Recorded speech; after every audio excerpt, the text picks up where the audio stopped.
The Boss Husband. Credit to the author. 1230-40. Ang mga pangalan po na nandito ay galing sa mga name generator. Kaya kung meron man pagkakatulad sa mga pangalan ng totoong tao o lugar, ito ay tunay na hindi sinasadya. Ang mga barko ay abala pa sa paglalayag, na parang gumagalaw na mga bituin sa dagat. Sa restaurant sa tabi ng dagat, nag-order si Justin ng isang malaking mesa ng seafood, na naging dahilan upang mausisa siya ng maraming customer sa restaurant. Ito ay dahil sina Justin at Karen ay nasa malaking mesang ito ng 10 tao. Karen, kumain ka na. Bakit ka nakatitig sa akin? Kumuha si Justin ng isang piraso ng paa ng alimango na mas makapal kaysa sa kanyang hinlalaki at inilagay ito sa malaking plato ng hapunan sa harap ni Karen. Hindi komportable si Karen sa mga tingin sa kanilang paligid. Jeez, paano natin tatapusin ang lahat ng ito? Kalimutan mo na, gusto ko lang subukan mo ang lahat at tatapusin ko ang mga natira, masayang sabi ni Justin. Sa kaibuturan ng kanyang puso, nasiyahan si Karen sa oras na kasama niya si Justin.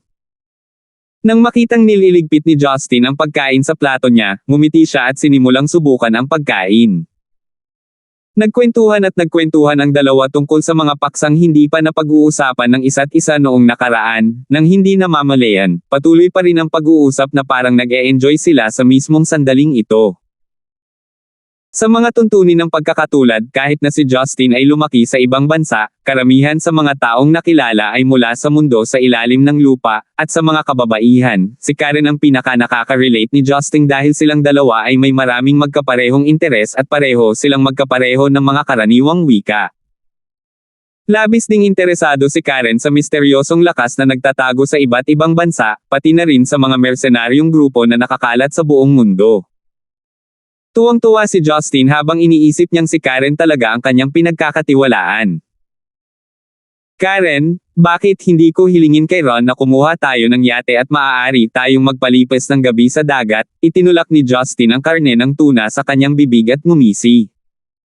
Kinagat ni Karen ang kanyang mga labi at sinabing, pupunta sa dagat. Bakit? Hindi mo ba sinasadyang mamili dahil nasa hotel pa si Rose? Hoy! Hindi mo masyadong naiintindihan si Rose, kita mo, hindi siya titigil sa paglalaro hanggat hindi niya natatapos ang lahat ng pera niya. Maaari kang mamili bukas o makalawa. Samantalahin natin ang pagkakataong ito ngayong gabi at pumunta sa ating negosyo, nakangiting sabi ni Justin habang umaasa na nakatingin kay Karen. Nag-alinlangan si Karen, at pagkatapos mag-isip tungkol dito ng ilang sandali, napagtanto niya lang kung ano ang negosyo. Dahil sa kahihiyan, halos mabutas ng tinidor sa kanyang kamay ang plato ng hapunan, bakit mo nasabi ito ng biglaan?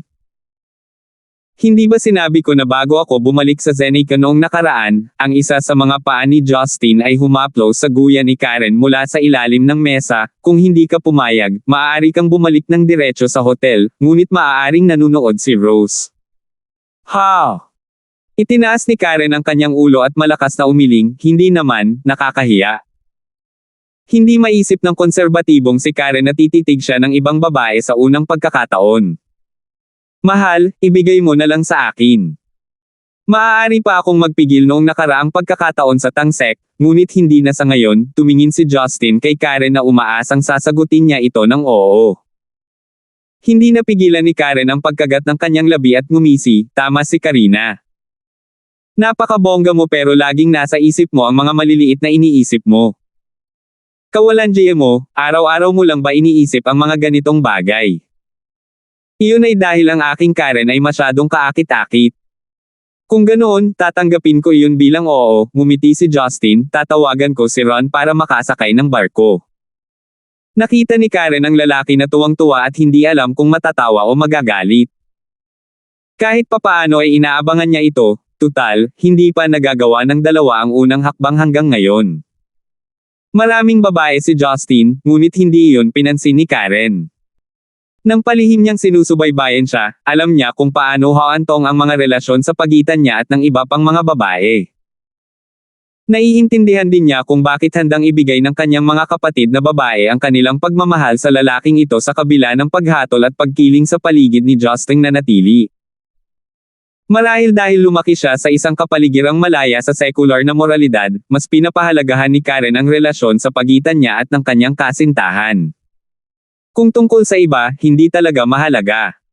Kung hindi pa nila naabot ang huling hakbang, palaging nararamdaman ni Karen na ang lahat ay walang katiyakan.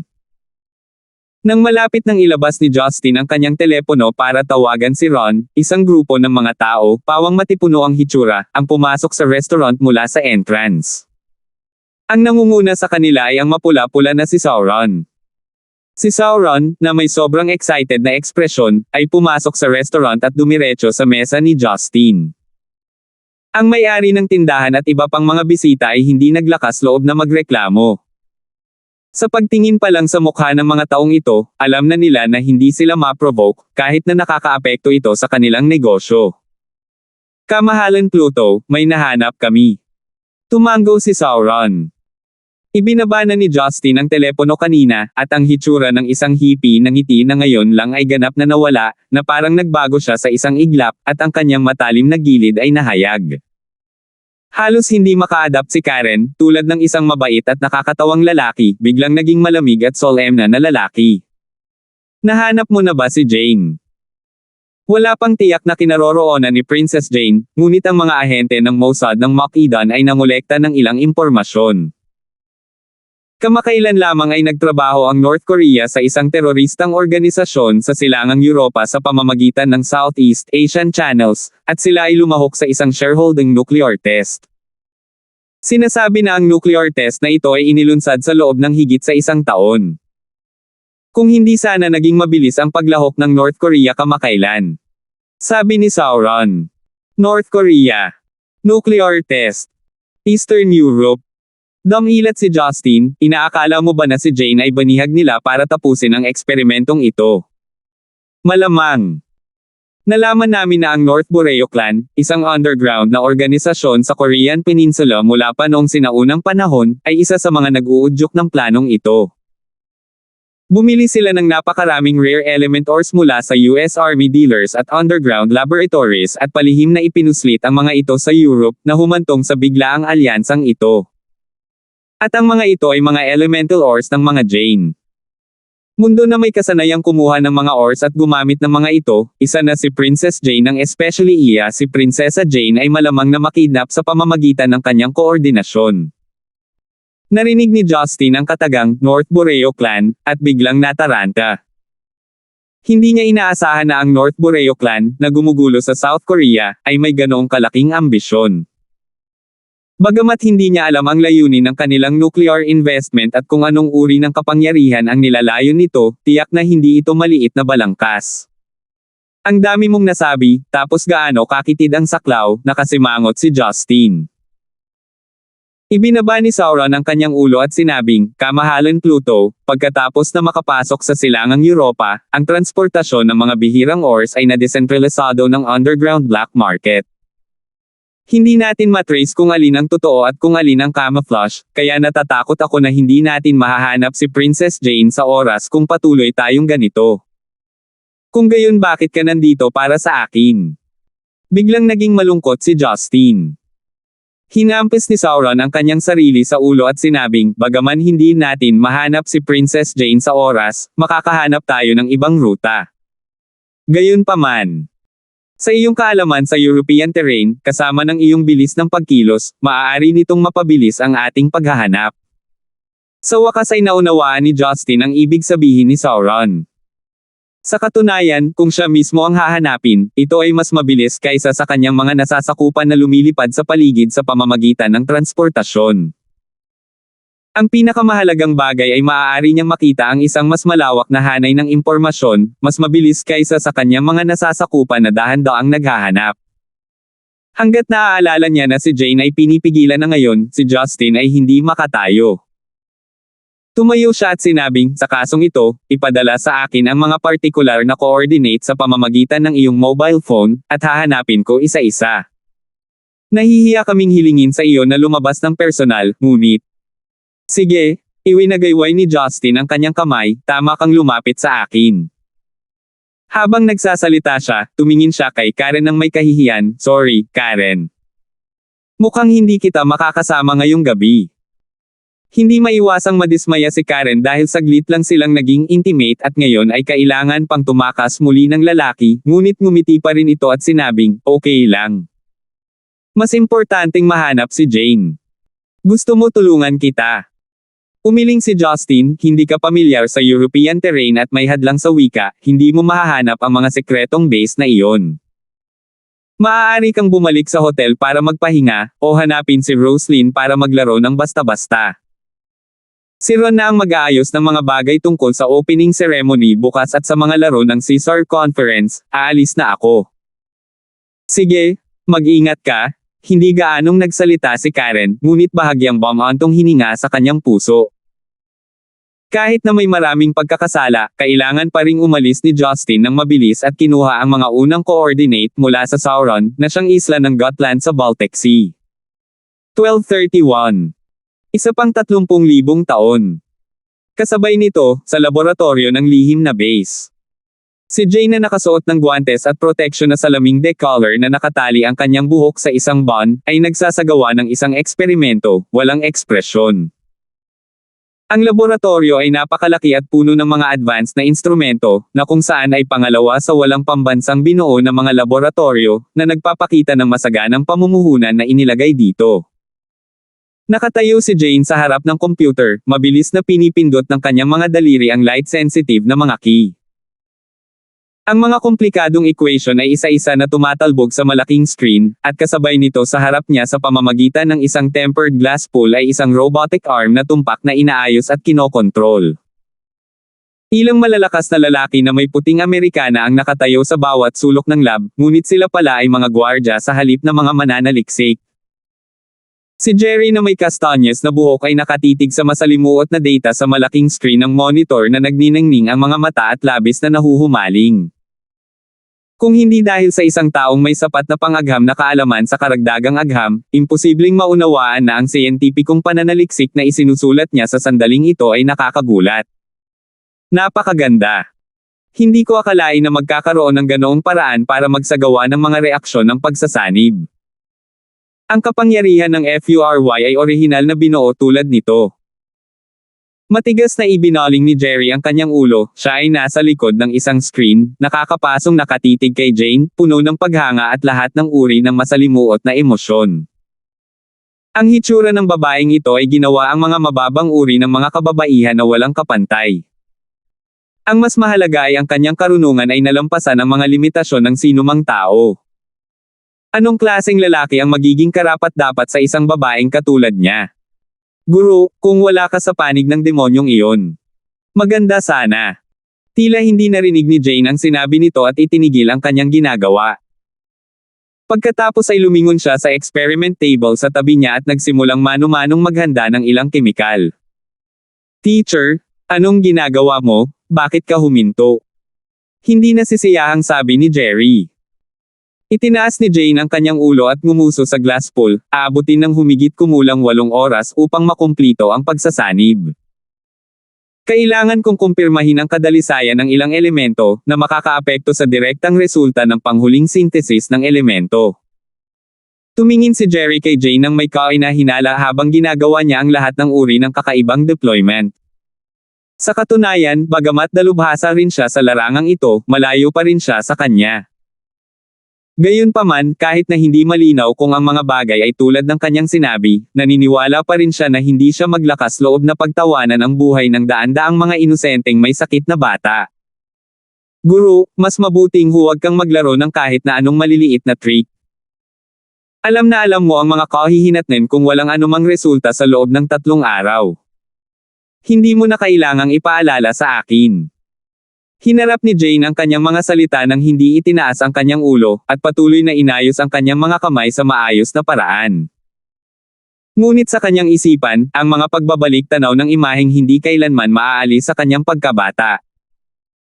Bumalik sa simbahan ng Italia, sa sandali ng krisis, ang inosenteng batang lalaki na ngayon ay isang lalaki na hindi niya maabot, ililigtas ba niya ang kanyang sarili mula sa kailaliman tulad ng ginawa niya sa simula? Paglabas ng seafood restaurant, sinundan ni Ron si Karen para bayaran ang bill para sa kanya. Bagamat paulit-ulit na ginugulo ni Karen si Ron na hindi niya kailangang pagsilbihan ito ng masigasig, medyo gusto pa rin niya ang kanyang trabaho bilang mayordomo. Mas pinili niyang gawin ang lahat ng mag-isa na naging dahilan para hindi siya magawa. Lady Karen, gusto mo bang bumalik sa hotel o tumingin sa palengke dito?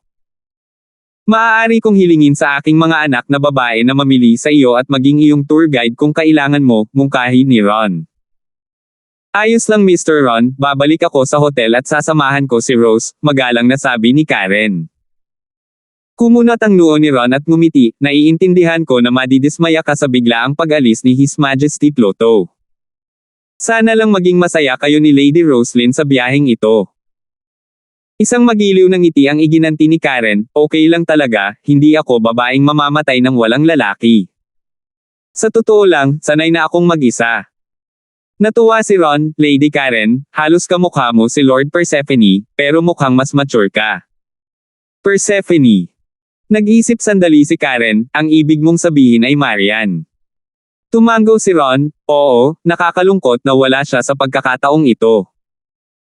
Napabuntong hininga si Karen sa kanyang puso, marahil ay hindi pa alam ni Ron at ng iba pa, ang poong Pluto na kanilang iginagalang at sinasamba ay natatakot sa kanyang asawa at hinding-hindi maglalakas loob na dalhin dito si Marian. Naglakad-lakad ang matanda at bata sa pebble path sa tabi ng beach pabalik sa kanilang hotel. Biglang naramdaman ni Karen ang pamilyar na pakiramdam ng pang-aapi, papalapit sa kanila mula sa harapan. Bagamat sinubukan ng kabaligtaran na panatilihin itong mababa, naramdaman pa rin niya ang mga ito habang papalapit sila. Pagtingin sa harap, isang lalaking may itim na kulot na buhok, asul na mga mata at isang tansong sibat na tato sa kanyang mahigpit na mukha ang humakbang pasulong, na nagpapakita ng tindig ng tapang at kapangyarihan. Nasaan si Hades? Agad na tanong ng lalaki nang makita si Karen. Ares. Nakilala ni Karen ang taong ito nang salakayin ni Brahma ng India si Stonegate, at agad niya itong nakilala. Paunang tinitingnan ni Ares si Ron, pagkatapos ay sumimangot siya matapos itong tawagin at tumingin, kilala mo ako. Nanatiling tahimik si Karen. Hindi siya nagulat sa presensya nito, pagkatapos ng lahat ay binanggit ni Justin na makikipag-ugnayan sila sa ibang mga Diyos para bumisita pagkatapos niyang tawagan si Christine. Agad na binati ni Ron ang Diyos ng digmaan ng may paggalang pagkatapos malaman ang kanyang pagkakakilanlan, ikaw kamahalan Ares, ang kanyang kamahalan Pluto ay nagpunta sa Baltic Sea at maglalakbay siya sa Europa ng 2 araw upang maghanap ng isang mahalagang tao. Ano, wala siya sa isla. No wonder hindi ko siya mahanap, medyo nalungkot si Ares, and I was thinking of having a battle with him, I supposed it can't help. Pumasok na si Karen sa soul-forming stage kaya hindi siya nakaramdam ng kababaan sa Diyos ng digmaan, kailangan pa ba, natalo ka na kay Justin sa Stonegate noon. Ngayong tumaas pa ang kanyang lakas, maaari mo na lang hilingin na maging kalaban niya. Naiinis na sinabi ni Ares, babae, ano ang alam mo, hindi ko ibinibigay ang lahat sa simula, at minamaliit ko ang kalaban. Kung alam ko na ang kanyang panloob na enerhiya at martial arts ng Zen Icon ay kasanayan ng mga Zen Icon cultivator, hindi ko minamaliit ang kalaban. Ano man ang Golden Core True Chi. Ang Diyos na ito ay humarap sa yugto ng Trib Cultivator ng solusyon ng Zen Icon. Ang kanyang pamamaraan ay sira-sira, pagkatapos kong bumalik sa oras na iyon, nag-ensayo ako ng may mahusay na konsentrasyon at nakagawa ako ng maraming mga pamamaraan upang makitungo sa kanya. Si Karen ay nandidiri at binanggit din ni Justin na kahit na ang taong ito ay mahilig makipagdigma, ang kanyang lakas ay ang pinakamababa sa mga Diyos. Gayunpaman, alam niyang mayabang siya kaya walang kwenta ang pakikipagtalo sa kanya. Sa pagkakataong iyon, may ngiti sa likod. Haha, nakakatuwa. Ang tagal na nung huli tayong nagkita, pero ang hilig mo pa ring magyabang Ares. Lumingon si Karen at nakita niya ang isang gwapong matangkad na blonde na lalaki na naka-flower pattern shirt na naglalakad ng dahan-dahan mula sa dalampasigan habang nakaakbay ang isang kaakit-akit na babae na nakasuot ng puting malasutla na palda at may mahabang silver na buhok. Si Apollo ay kilala rin bilang Stern at Artemis na kilala rin bilang Alice. Artemis? Apollo? Maaga ka rin dumating, masungit na sabi ni Ares. Bahagyang nagkibit balikat si Stern, pupunta lang kami at tingnan pagkatapos ipaalam sa amin ni Aphrodite. Hindi ito isang maliit na bagay, paano tayo makakaligtaan ng magkapatid sa dula? Natarante na si Karen, bakit nandito rin si Apollo at ang magkapatid na Artemis? Ang mga Diyos na ito na mga alamat lamang sa kanyang isipan, ngayon ay nag-uusap na parang mga mortal sa kanyang harapan. Magiliw namang binati ni Alice si Karen, "Hello beautiful, isa ka rin ba sa mga babae ni Hades?" Hehe. May bakas ng cultivation sa'yo, not bad ha? Ang Diyos ng araw at buwan, bilang mga mas mataas ang ranggo sa mga Diyos, hindi masyadong sineseryoso ng magkapatid si Karen sa soul-forming stage. Hindi ba halata, kung hindi siya ang babae ni Hades, ayon sa tipan noong araw, sino mang magsasaka na nasa labas ng teritoryo ng Zenica ay magiging kalaban natin. Kumilos na sana ako, malamig na sunggal ni Ares. Hindi agad na kumbinsi si Karen, ang tanong, matatalo mo ba ako? Anong sabi mo? Nagtaas ng boses si Ares at galit na tanong. Nagmamadaling lumapit si Stern para patayin ang apoy, okay, dahil babae siya ni Hades at isa siya sa atin. Ares, hindi magbabago ang sama ng loob mo kahit bigyan ka pa ng 30,000 taon. Pupunta tayo sa hotel na tinutuluyan ni Hades. Kapag nandito na sina Poseidon at Hermes, pag-uusapan natin kung paano tayo makikipaghilo sa mga dati nating kaibigan. Humph! Papalipasin ko na lang ito, pinandilatan ni Ares si Karen at umalis. 12:32. Ang kalangitan sa Norway ay maaraw ngunit malamig. Sa walang katapusang bughaw na dagat, tanging ang manipis at kalat-kalat na ulap lamang ang lumulutang sa refleksyon. Isang gabi ang lumipas, si Justin, na naghahanap sa iba't ibang liblib na bundok at tubig ng hilagang Europa sa buong gabi, ay tahimik na nakatayo sa kalangitan ng umaga. Mula sa Baltic Sea, hanggang Stockholm, Oslo ng Sweden, at Bergen ng Norway, mayroong 8 terminal sa daan, na mga maling target na ginawa ng mga teroristang organisasyong iyon para lituhin ang mga tao. Nakahanap lamang si Justin ng ilang espesyal na base militar sa mga lokal na bansa, at walang lihim na laboratorio ng pagsubok sa nuclear. Kung hindi siya mismo ang dumating upang hanapin ito, ipinapalagay na ang kanyang mga nasasakupan ay magdudulot ng mga salungatan dahil sa mga maling target at talagang isang malaking kawalan para sa kanya ang magdusa. Kung hindi dahil sa kanyang malakas na kakayahan sa sensing at bilis sa pamamagitan ng paggamit ng teleportation method para maghanap, malamang naaabutin ng mga 2 araw para makumplito ang buong investigasyon. Gayunpaman, ito ay masyadong mabagal. Inilabas ni Justin ang kanyang telepono, ang espesyal na nakakustomize na telepono ay kayang tumanggap ng anumang signal na ipinadala ni Sauron mula sa buong mundo. Sauron, ilan pa ba? Tanong ni Justin. Si Sauron, na hindi nagpapahinga buong magdamag, ay agad na sumagot, iyong kamahalan Pluto, mula sa dagat ng Norwegian hanggang sa Hilaga, mayroong Wilwik, at higit sa kanluran, may mga barkong papunta sa Iceland at Nook sa Greenland. Sa timog, mayroong Rotterdam sa Netherlands, Leipzig sa Alemanya, Marseille sa France, Lodz sa Poland at iba pa. Nagngangalit si Justin pagkatapos makinig, sinadya nilang ikinalat ang mga puntos. Aabutin ng kahit 1 linggo para mahanap silang lahat. Sinabi ni Sauron, kamahalan Pluto, sa palagay ko ay maaari talaga nating ibukod ang ilang mga punto. Halimbawa, ang mga lokasyong ito sa France ay napakalapit sa dagat Mediteraneo at may mataas na densidad ng populasyon, hindi ito angkop para sa pagtatago. Napakaliit ng posibilidad na pipiliin nilang magsagawa ng mga pagsubok sa nuclear. Gayon din, sa madaling salita, madali silang mahahanap ng ating mga tropa. Sa ibaba upang maghanap malapit sa mga lungsod sa hilagang Europa. Saglit na nag-isip si Justin at nagbito, hindi, sa kabaligtaran, maghahanap tayo mula sa mababang latitude hanggang sa matataas na latitude. Hahanapin muna ang mga lungsod at rehiyong malapit sa Mediterranean Sea. Nagulat si Sauron, sa tingin mo ba ay kabaligtaran ang kanilang ginagawa, sadyang ginagamit ang mga lokasyon na sa tingin namin ay imposible bilang kanilang sekretong base. Hindi ganoon kadali, pagsusuri ni Justin, naalala ko lang noong sinabi mo ito. Imposibleng ang isang laboratorio ay suportahan ng ilang nakakalat na tao. Ang pinakamahusay na paraan para sa isang grupo ng mga tao na magtago ng hindi bababa sa 2 taon, ay itago sila sa karamihan. Kaya, sa tingin ko, Kung mas maunlad ang lugar, mas angkop na magtatag ng gayong laboratorio, ngunit sa palagay ko, ito ay isang laboratorio lamang. Parang mga langaw na walang ulo. Tumango si Sauron sa kabilang dulo ng telepono, tama ka, ipapakilos ko kaagad ang aking mga tao para hanapin ang timog. Matapos ibaba ni Justin ang telepono, nagmamadali siyang pumunta sa Marseille, France. Kahit na ang biglaang paglitaw sa iba't ibang lugar sa sikat ng araw ay maaaring matakot sa ilang mga tao, wala siyang pakialam ngayon. Sa kanyang bilis ng paggalaw, karamihan sa mga tao ay kunin lamang ito bilang ilang mga guni-guni. Iniisip pa rin niya ang tungkol sa Sicily, dapat buksan ang komperensya ng Caesars, at si Christine, dapat ay naabisuhan niya ang ilang iba pang mga lalaki, sana ay walang anumang malaking kaguluhan, hindi bababa sa bago siya bumalik. Kasabay nito, sa karagatan ng Palermo, Sicily, isang malaking anti-gong coliseum sa ibabaw ng dagat ay napuno ng mga ingay. Ang malaking elliptical coliseum ay binubuo ng mabibigat na granite na bato.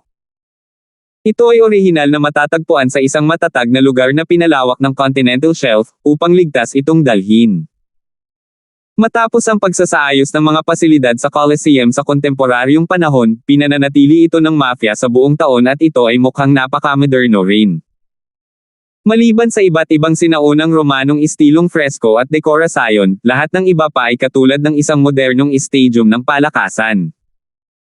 Ang mga mersenaryong grupo mula sa iba't ibang panig ng mundo, mayayaman, maharlika, gayon din ang mahahalagang tauhan ng militar at mga politiko ng ilang malalaking bansa, ay umupo sa kanilang mga upuan sa buong lugar.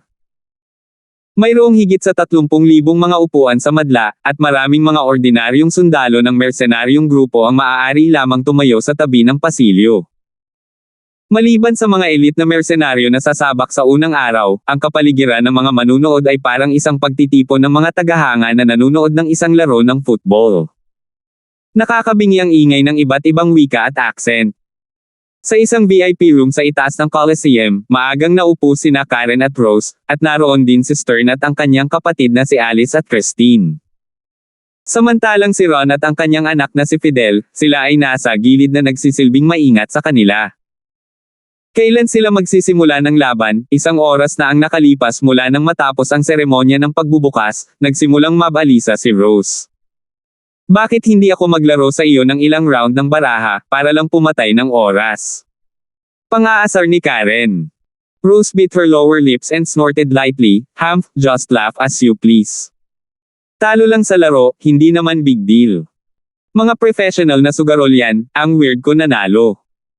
Nagsugal si Roslyn mula kahapon ng gabi hanggang kaninang umaga at nawala ng ilang milyong euro, ngunit bilang isang babae na hindi gaanong nag-abala sa pera, hindi talaga ito nakakaapekto sa kanyang kalooban. Oh, Ms. Christine, Venus na lang ba ang itatawag ko sa iyo? Tumingin si Roslyn nang may pagdududa. Parehong may hawak na fashion magazine sina Christine at Alice sa gilid, pinag-uusapan ang mga damit na nakadisplay dito at wala ni isa sa kanila ang mukhang isa sa mga Diyos.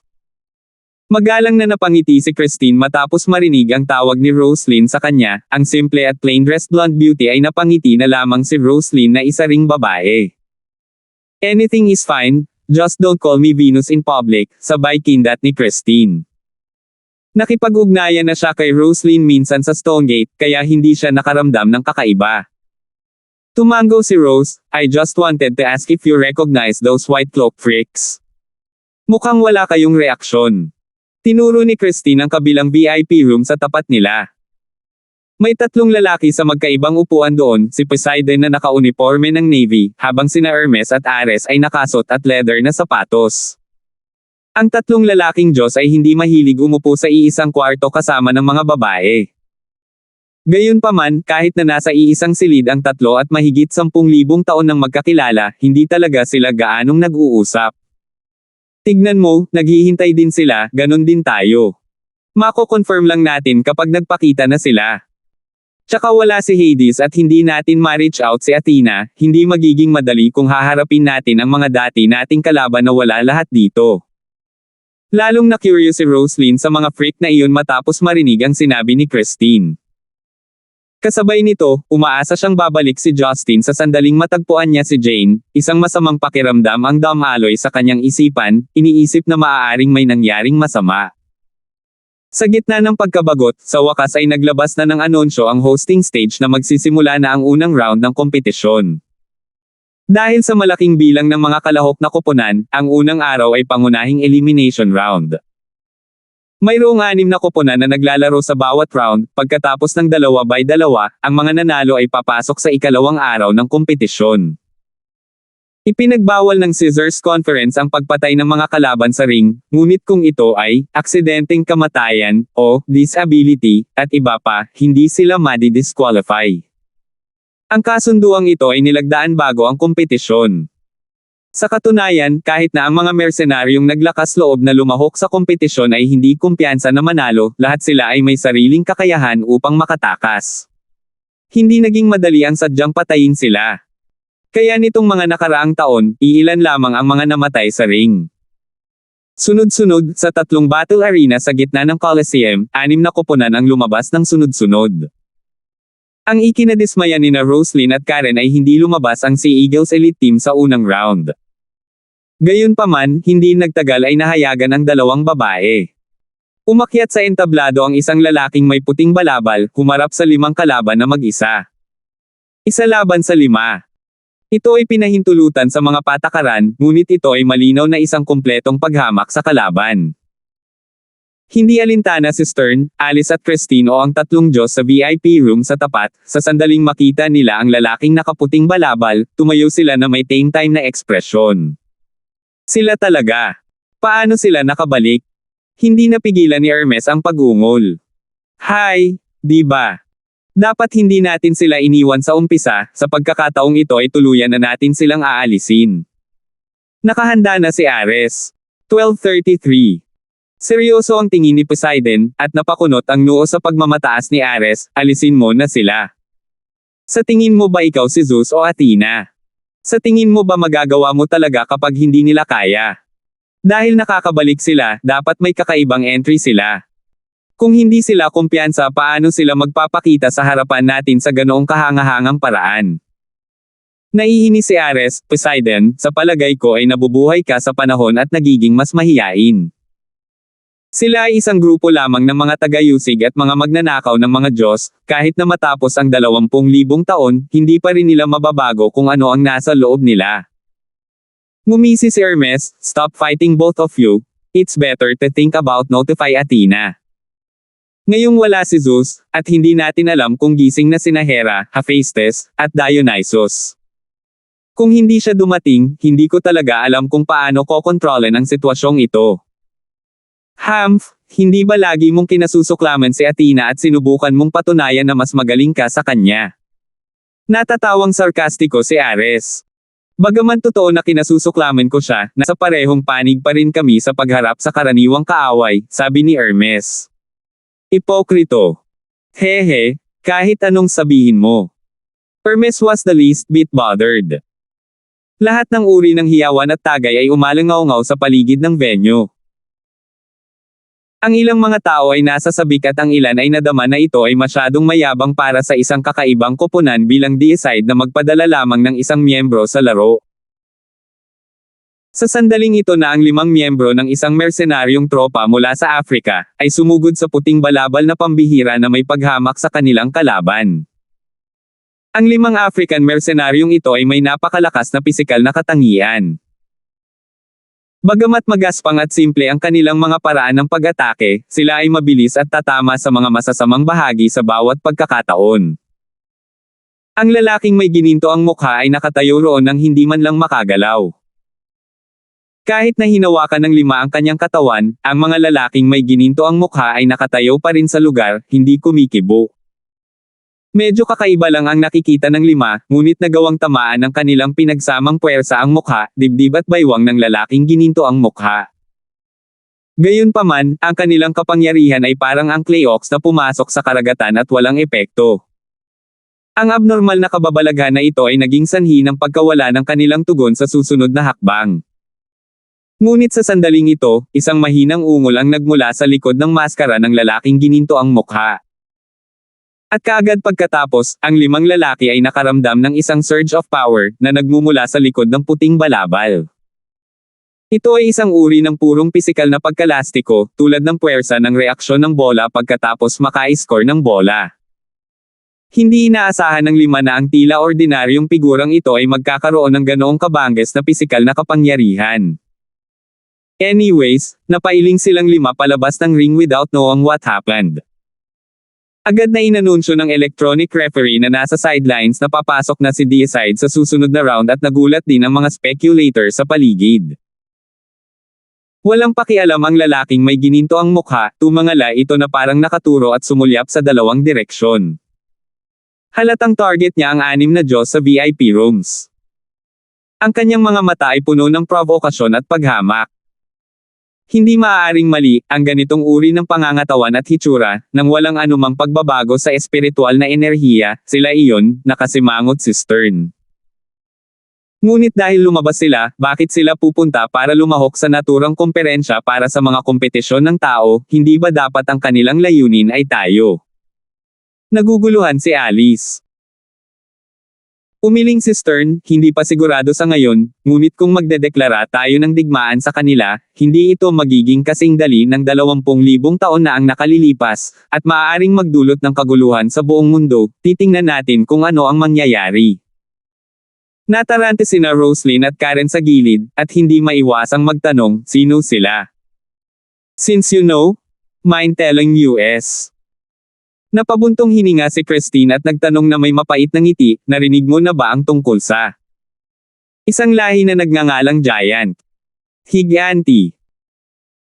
Saglit na nag-isip si Karen, nabalitaan ko na ang kampyon ng nakaraang Scissors Conference ay nakuha ng isang mercenaryong pamilya na nagngangalang Cyclops, ang pangalan ng pamilya ay parang Cyclops. Tama ka, pero isa lang si Cyclops sa mga higanti. Mayroon din silang malapit na kamag-anak na pinangalanang Saint Amani.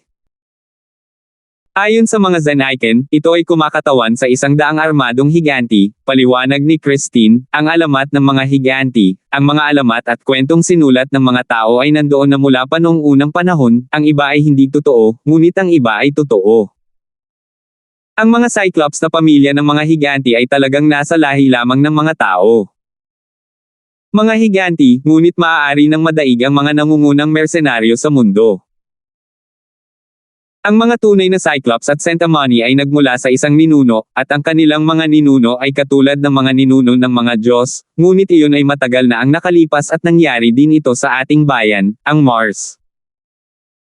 Sa nakaraan, lahat sila ay hinihimok para sa amin bilang mga mababang antas na karera pagkatapos ng Mars ay hindi makaligtas, ang mga Diyos ay dumating sa Earth, at ilang makapangyarihang Cyclops at Centimanes ay dumating din dito. Nakatayo sila sa parehong linya kasama namin noong panahong iyon, at tinulungan din ni Cyclops si Hephaestus at gumawa ng maraming artifact para sa amin. Pinalis din ng mga Saint Amani ang maraming Zanaiken cultivators para sa amin. Gayunpaman, sa gitna, natuklasan nila na ang katawan nating mga Diyos ay mahirap magkaroon ng mga supling, at kakailanganing gamitin ang katawan ng tao upang muling magkatawang tao kaya sila ay naging rebelde. Pagkatapos ng lahat, habang ang ating mga tao ay naging mas kaunti, ang kanilang habang buhay at kakayahan sa pag-aanak ay mas malakas kaysa sa atin, at nagkaroon sila ng pagkakataong kumala sa ating mga tanikala. Ang akumulasyon din ng mga henerasyon ng mga karaingan ang naging dahilan kung bakit hindi na sila handang tiisin tayo. Ang 6 na pinakamalakas na kinatawan sa kanila ay iminungkahi kay Zeus na hatiin ng pantay-pantay ang mundo sa labas ng Zenica, kung hindi, sa halip ay lalaban sila sa kanila.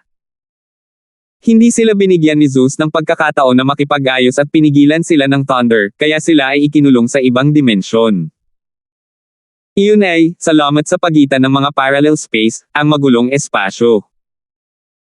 Makatuwiran na sa kanilang mga batas sa kalawakan at espiritual na kapangyarihan, hindi sila dapat lumabas.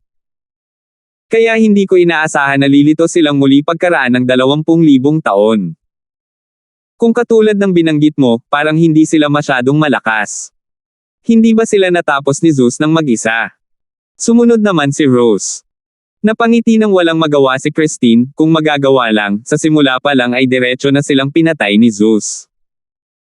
Masyadong malakas ang katawan nila, kahit kulog ni Zeus ay hindi sila kayang sirain. Sa wakas, napilitan silang pumasok sa kabilang dimensyon. Bagamat hindi tayo natatakot sa kanila, kailangan pa rin nating maglagay ng maraming bagay para labanan sila. At isa pa, misteryo pa rin ito kung paano nila tayo nagagawang maging espesyal. Lantaran. Si Zeus daw ang pinakamalakas sa inyong lahat, hindi ba niya kaya? Hindi makapaniwalang sabi ni Karen. Nagkatinginan si Christine at ang magkapatid na Stern, na para bang may mga bagay na hindi masabi. Sa huli, sinabi ni Alice, kung mayroon pa tayong orihinal na lakas na mayroon tayo sa Mars, hindi sila magkakaroon ng pagkakataon, ngunit sa kasamaang palad. Hindi na tayo pareho. Anong ibig mong sabihin? Ha! Huwag na kayong magtanong ng marami ngayon. Kontakin mo si Hades dali at hilingin mong bumalik siya sa lalong madaling panahon, natatawang sabi ni Christine. Napansin ng dalawa ang nalalaman ng mga taong ito, ngunit ayaw nilang magsalita. Bagamat naguguluhan ang dalawa, hindi na sila nagtanong pa. Germany, sa ibabaw ng rehiyon ng Bavaria. Si Justin, na bumalik mula sa Marseille sa France nang walang anumang resulta, ay handa na pumunta sa susunod na lugar, Leipzig, Germany. Ngunit nang dumaan siya sa lungsod ng Munich, huminto siya. Sa una, inihahambing niya ang mga target na lugar sa Sauron, ngunit sa ngayon, naapektuhan ang signal na orihinal na malinaw. Nagtataka si Sauron sa kabilang panig habang natahimik si Justin, kamahalan Pluto, may nahanap ka ba? Nag-isip sandali si Justin at nagtanong pabalik, Sauron, ang telecommunication frequency band na ginagamit namin ay isang independent design at may sarili itong satellite, tama ba? Yes, Your Majesty. Ito ay para maiwasan ang ibang organisasyon na mag-eavesdrop, nagdagdag pa kami ng password protection function, sabi ni Sauron. Ibig sabihin, kung biglang lumabo ang signal, posible bang may nanghimasok sa signal ng satellite mula sa loob? Tanong ni Justin. Naunawaan ni Sauron ang kanyang konteksto mula dito, kung ito talaga ang kaso, tiyak na posible. Pagkatapos ng lahat, ang aming signal ay naging malakas at malinaw sa lahat ng panahon. Agad na tumalikod si Justin sa isang maikling distansya at narinig muli ang hindi malinaw na senyales. Bagamat ito ay napakaikli, nagawa pa rin niyang mapansin ito gamit ang kanyang kakaibang pandama. Tingnan mo ako kaagad, mayroon bang lugar sa lugar ng Bavaria na ito na posibleng magtayo ng base? Nagsimulang bumilis ang tibok ng puso ni Justin. Matapos kunin ni Sauron ang order, natagalan lang siya para ipadala ang bitmap kay Justin. Kamahalan Pluto, ang lugar na ito ay pang-industriya na parke. Maliban sa mga inabandunang minahan ng karbon, tila walang kainahinala. Minahan ng karbon. Nag-iisip si Justin, ibig mong sabihin. Ang mga minahan ng karbon noong panahon ng East German. Tama, ngunit kahit na ang mga minahan ng karbon sa panahong iyon ay sapat na malaki, kadalasan ay napakalalim at ang temperatura ay mataas, na hindi dapat maging konduktibo sa pagtatayo ng mga lab, sabi ni Sauron. Napangiti si Justin sa pananibik, Malika, Sauron, iyon lang susi. Dahil sa mataas na temperatura, maaari silang magtayo ng base doon. Natigilan si Sauron at napabulalas, pwede bang? Geothermal energy. 1234.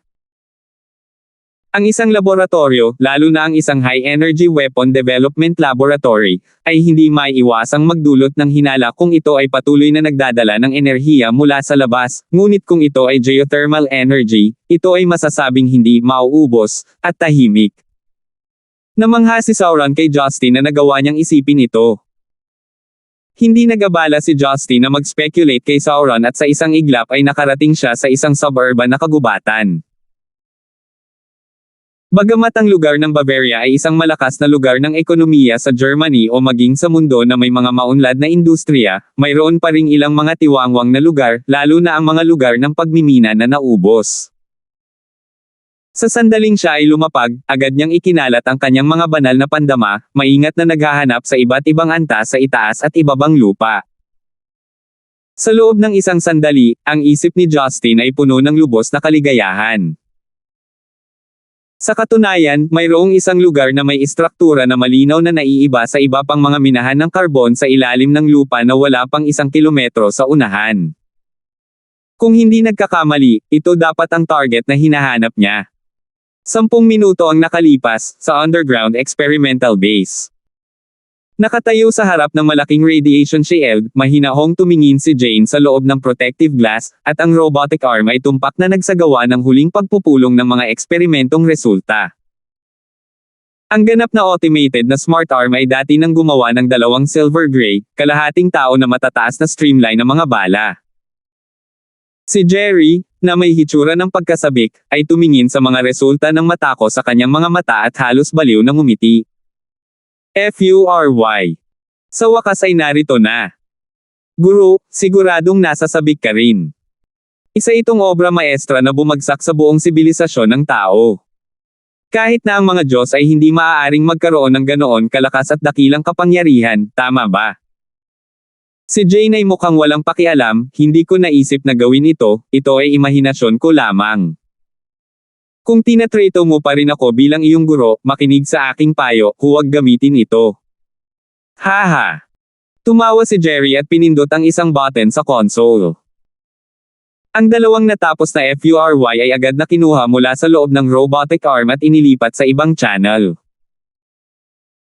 Huwag kang mag-alala, guro, kung ang demonyo ay masunurin na sumuko, syempre hindi natin kailangang gamitin ang ating mga kaaway, ngunit bago iyon, kailangan nating gumawa ng sapat na kapital upang sirain ang mundo, at naghihintay ang ating nagpopondo. Pagkatapos pagkatapos ay magkakaroon tayo ng kapital upang makipag-ayos sa mga tuntunin sa mundo, nakangiting sabi ni Jerry. Napabuntong hininga si Jane, bagaman hindi ko alam kung kanino ka nagtatrabaho, at kung anong organisasyon ito, ang kapangyarihan ng FURY ay hindi kayang kontrolin ng mga tao. Magsisisi kayong lahat. Teacher? Oh no? I should call you Miss Jane? Dapat ako ang nagpapayo sa iyo na huwag maging mapagpanggap, sabi ni Jerry na may kakaibang ngiti, ikaw lang ang parehong uri ng tao na tulad ko sa aking paningin. Pareho tayong mga taong naglalagay ng napakalaking pagsisikap sa siyentipikong pananaliksik, ang huling hantungan ng ating mga kaluluwa ay ang ating pananaliksik. Paglampas sa mga limitasyon ng sangkatauhan at ang paggalugad sa universo ay ang ugat ng ating kaligtasan. Sa paglikha ng FURY at pagsira sa kasalukuyang limitasyon ng mga sandatang nuclear ng tao, bakit mo ay sketch ang konsepto ng FURY at panatilihin ito hanggang ngayon? Para sirain ang mundo. Itinaas ni Jane ang kanyang ulo na may malabong mga mata, hindi ko talaga akalain na ganito ang iniisip mo sa misyon mo at sa akin. Nag-aaral ako ng medisina para matulungan ang pinakamamahal kong lalaki na makawala sa sakit noong una. Idinisenyo ko ang FURY, iniisip na ang prinsipyo ay pataasin ang utilization rate ng nuclear energy, ngunit sumuko ako dahil sa takot na gamitin ito ng bansa para gumawa ng mga sandata. Tama ang pananaliksik mo, hindi lahat ng bagay na ito ay pinagsama-sama ng siyentipiko, mayroon akong mga bagay. Mundo na nararapat sa ating galit, ngunit hindi ka dapat maging alipin ng galit at puot. Tumigil ka nga sa katarantaduhan mo. Jane, huwag kang masyadong kumilos ng marangal. Maaaring ikaw ang aking guro sa institusyong pananaliksik, ngunit ngayon ikaw ay aking bilanggo. Ako ang iyong Panginoon. Biglang ngumisi si Jerry at umabant ng ilang hakbang, lumapit sa katawan ni Jane at yamakap sa bewang niya. Bagamat nakasuot ng puting Amerikana at hindi nagpapahinga ng ilang araw, nagawa pa rin niyang makalayo ng mabilis. Jerry! Anong ginagawa mo? Anong ginagawa ko?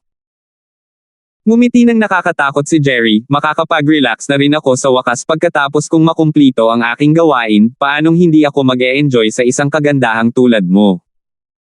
Hindi ba sayang na ibigay ito sa iba? Ikaw. Ako ang iyong guro. Hindi makapaniwalang tumingin si Jane sa estudyante na para bang hindi niya ito kilala. Bullshit. I don't give a damn about you being my teacher. You are younger than me by 3 years, inisip mo ba talaga na sasambahin kita bilang teacher ko kung hindi dahil sa kakayahan mo? Kalimutan mo na to, walang teacher at student dito, puro lalaki at babaeng malapit ng maging babae. Tuwang-tuwa si Jerry sa paglapit sa kanya. Kung tutuusin, maraming natutunan si Jane sa depensa at kasanayan sa pakikipaglaban. Humakbang siya sa pag-iisip na ihagis si Jerry sa lupa, ngunit agad siyang tumigil sa susunod na segundo. Biglang naglabas ng silver pocket pistol si Jerry sa kanyang bulsa, tinuro ang noo ni Jane at kibot balikat ang isa niyang balikat. "Sorry, alam kong matigas ang ulo mo, kaya naghanda ako ng baril.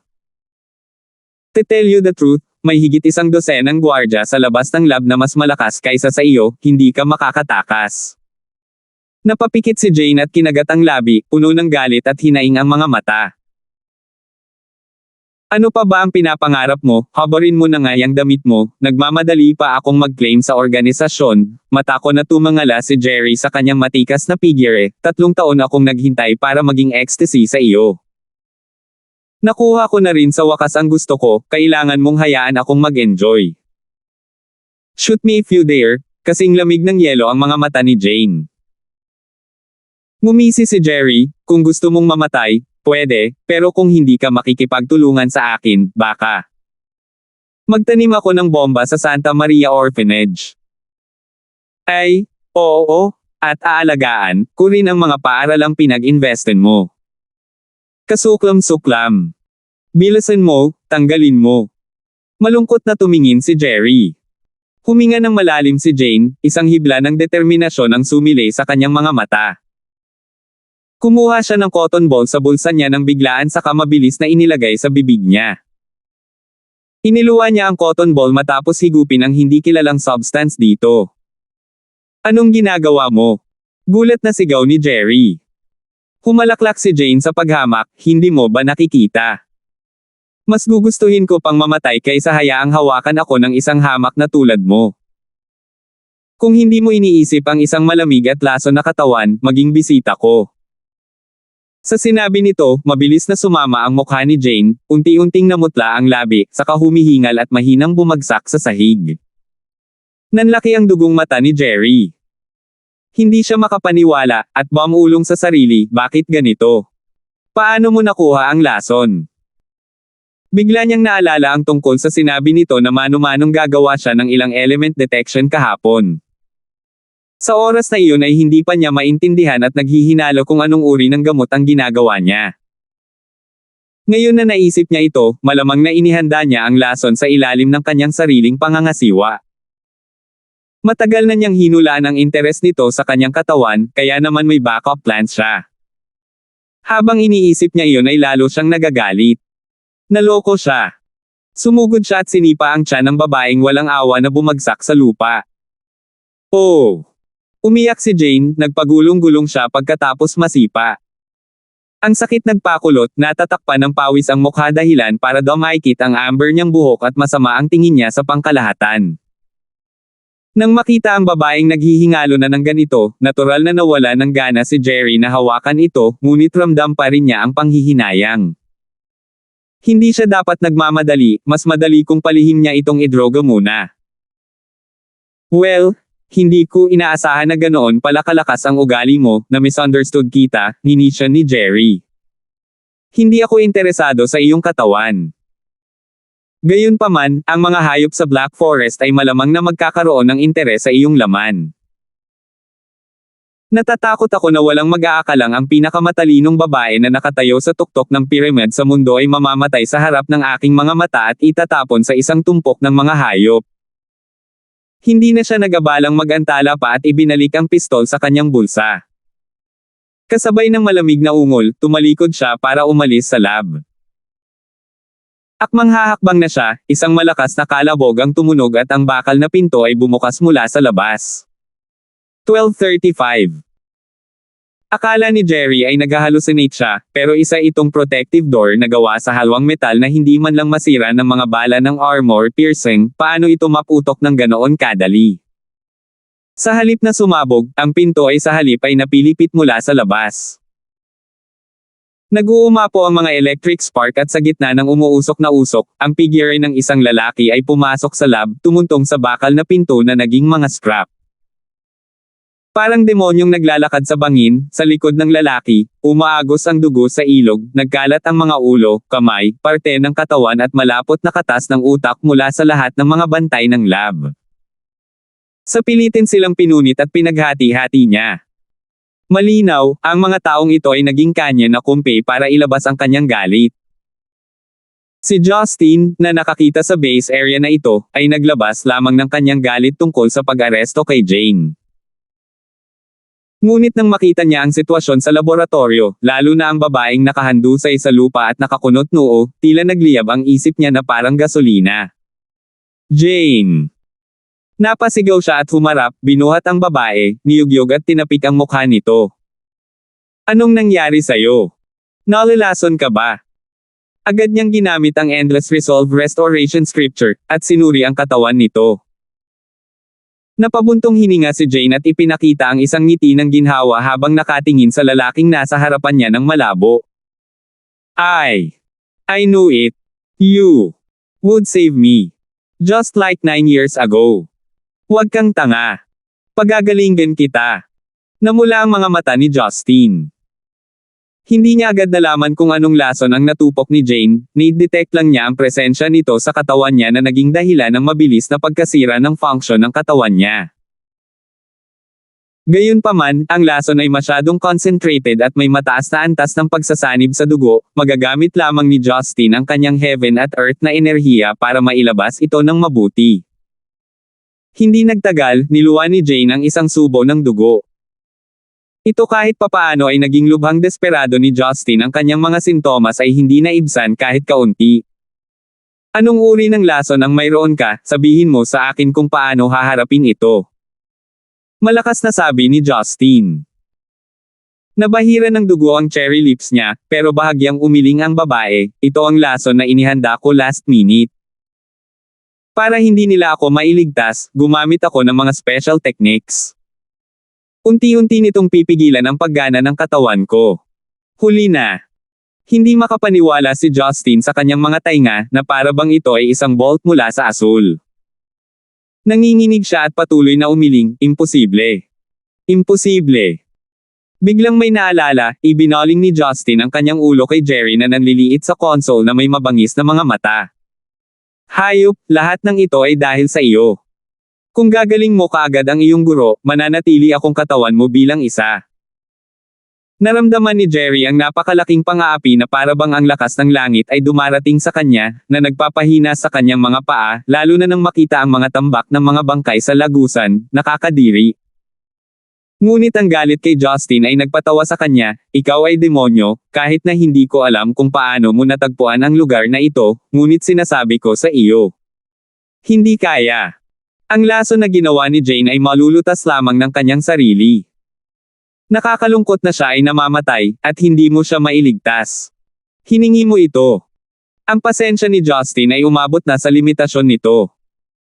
Nang makitang sasalakayin na ni Justin ang kanyang sarili, sumigaw si Jerry, huwag kang lalapit. Kung mamatay ako, sisubog ang laboratorio na ito dahil mag-expire ang biological timer. Sa oras na iyon, ang dalawang FURY na itinayo dito ay ganap na sisubog. Not to mention you, even the whole of Bavaria. Ang buong Germany. Pilit na pinipigilan ng galit ni Justin at nilingan niya si Jane, FURY, ang sandata na binanggit niya, iyon ba ang dahilan kung bakit kanila inagaw? Mahinang tumango si Jane, oo. Binigay ko ang pangalan, ibig sabihin paghihiganti. Ano iyon? Ito ay isang uri ng advanced nuclear weapon. Isang bala. Katumbas ng 500 bala ng mga pagsabog ng hydrogen bomb. Ano?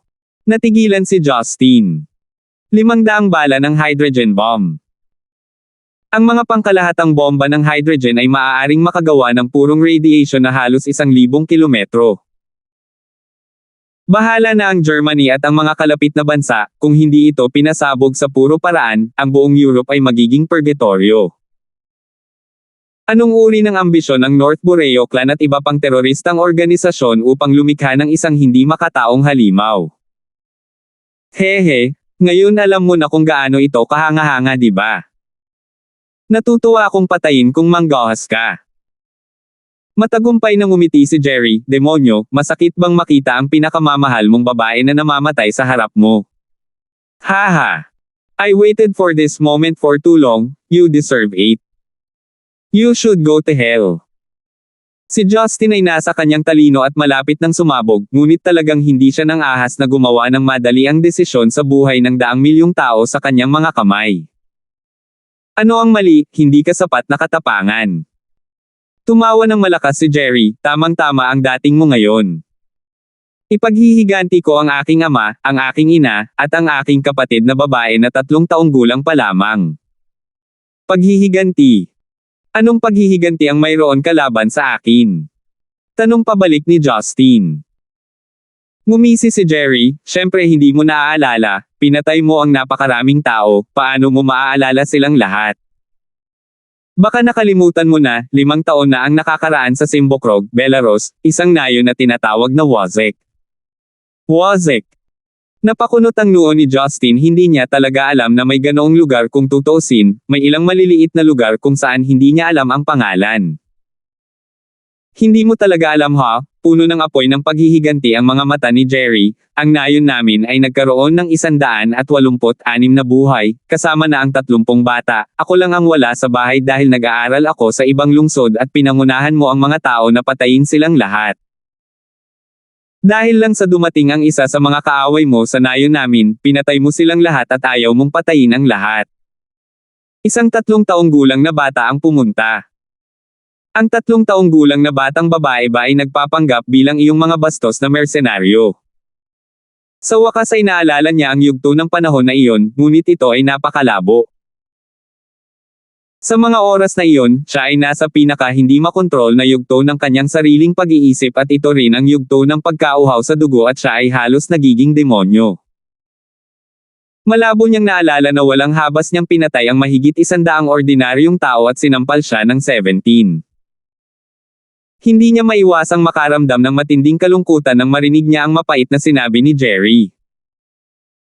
Gaano man niya sinubukang ituloy ang isang mapayapa at matatag na buhay, gaano man niya sinubukang mamuhay ng isang ordinaryong buhay, marahil sa mundong ito, ang mga taong napupuot sa kanya ay gagawin ang lahat upang mahanap ang kanilang sariling paghihiganti.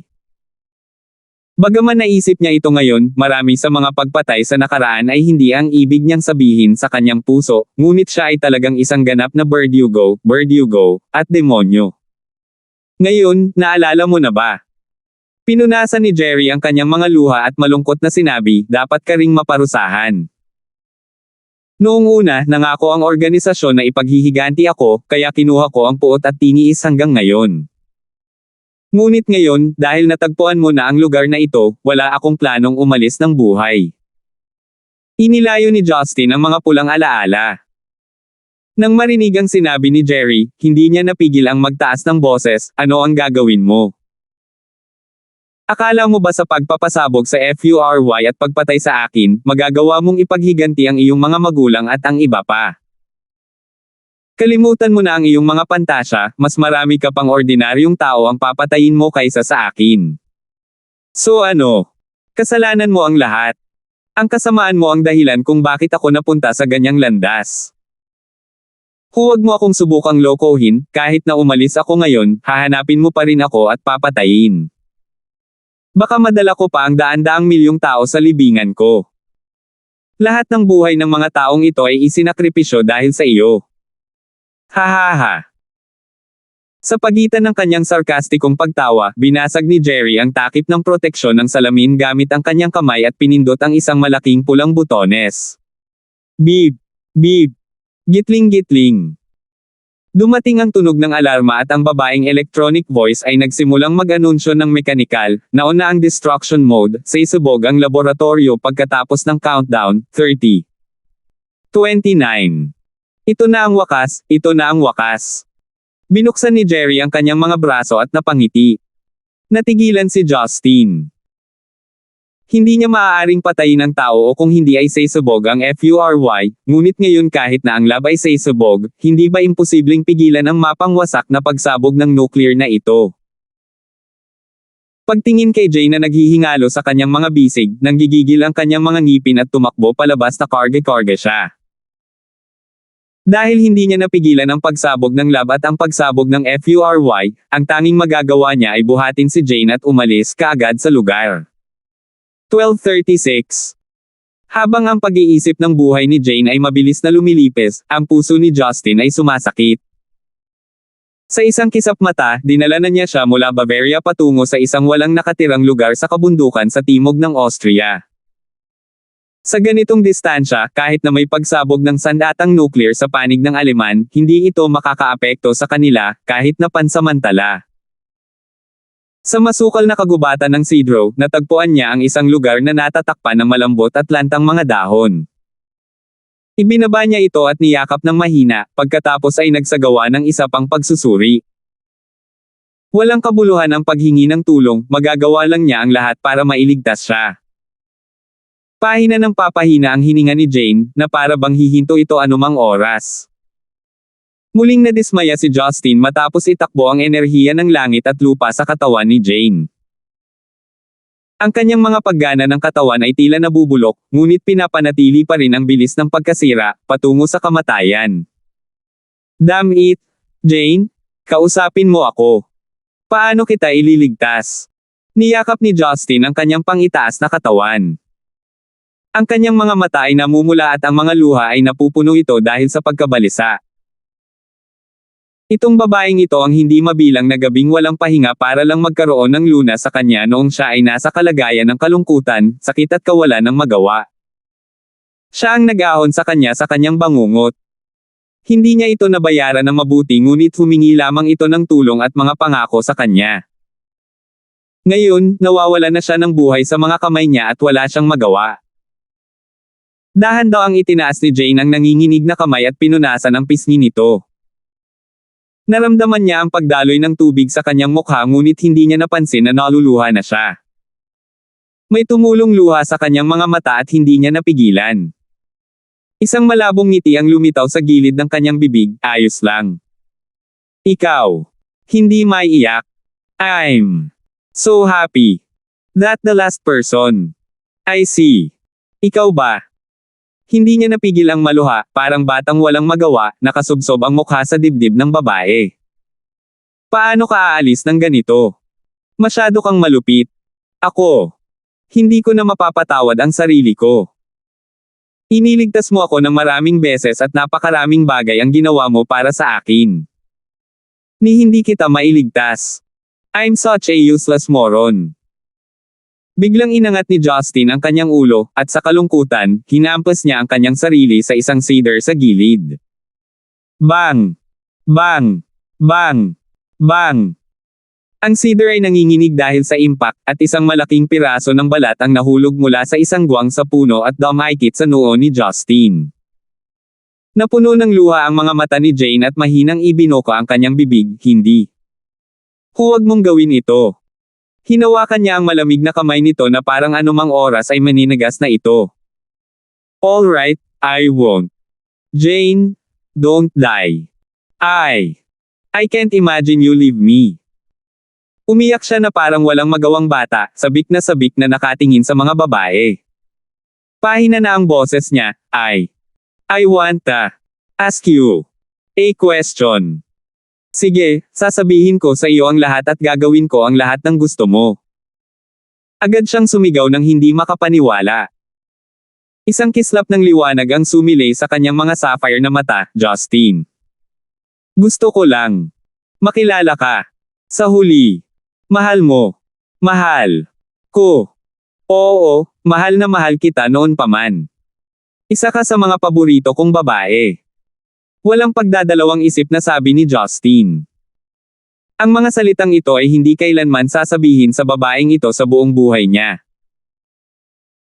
Ang isang madungis, nabahira ng dugong alibughang anak na tulad niya ay hindi karapat-dapat para sa kabanalan ng babaeng ito noong nakaraan, lalo pa siyang naging benefactor niya. At ngayon, may patutunguhan na siya, isang pamilya at hindi niya kayang hayaan na ang ganoong babae na nakatayo sa altar ay magtalaga ng sarili para sa kanya. Hindi kailanman pagdudahan ni Justin ang kanyang pagmamahal kay Jane. Malamang na puppy love lang ito noong bata pa sila, ngunit sa kanilang paglaki ay natural na itong naging pagmamahal ng lalaki sa isang babae. Ang ganitong uri ng pag-ibig ay hindi karaniwan ngunit taos-pusong pag-ibig ng isang mag-asawang may Marian, ngunit isang uri ng pag-ibig sa pagitan ng mga lalaki at babae na nalampasan ang pangunawa, oras, etika, maging buhay at kamatayan ng mga ordinaryong tao.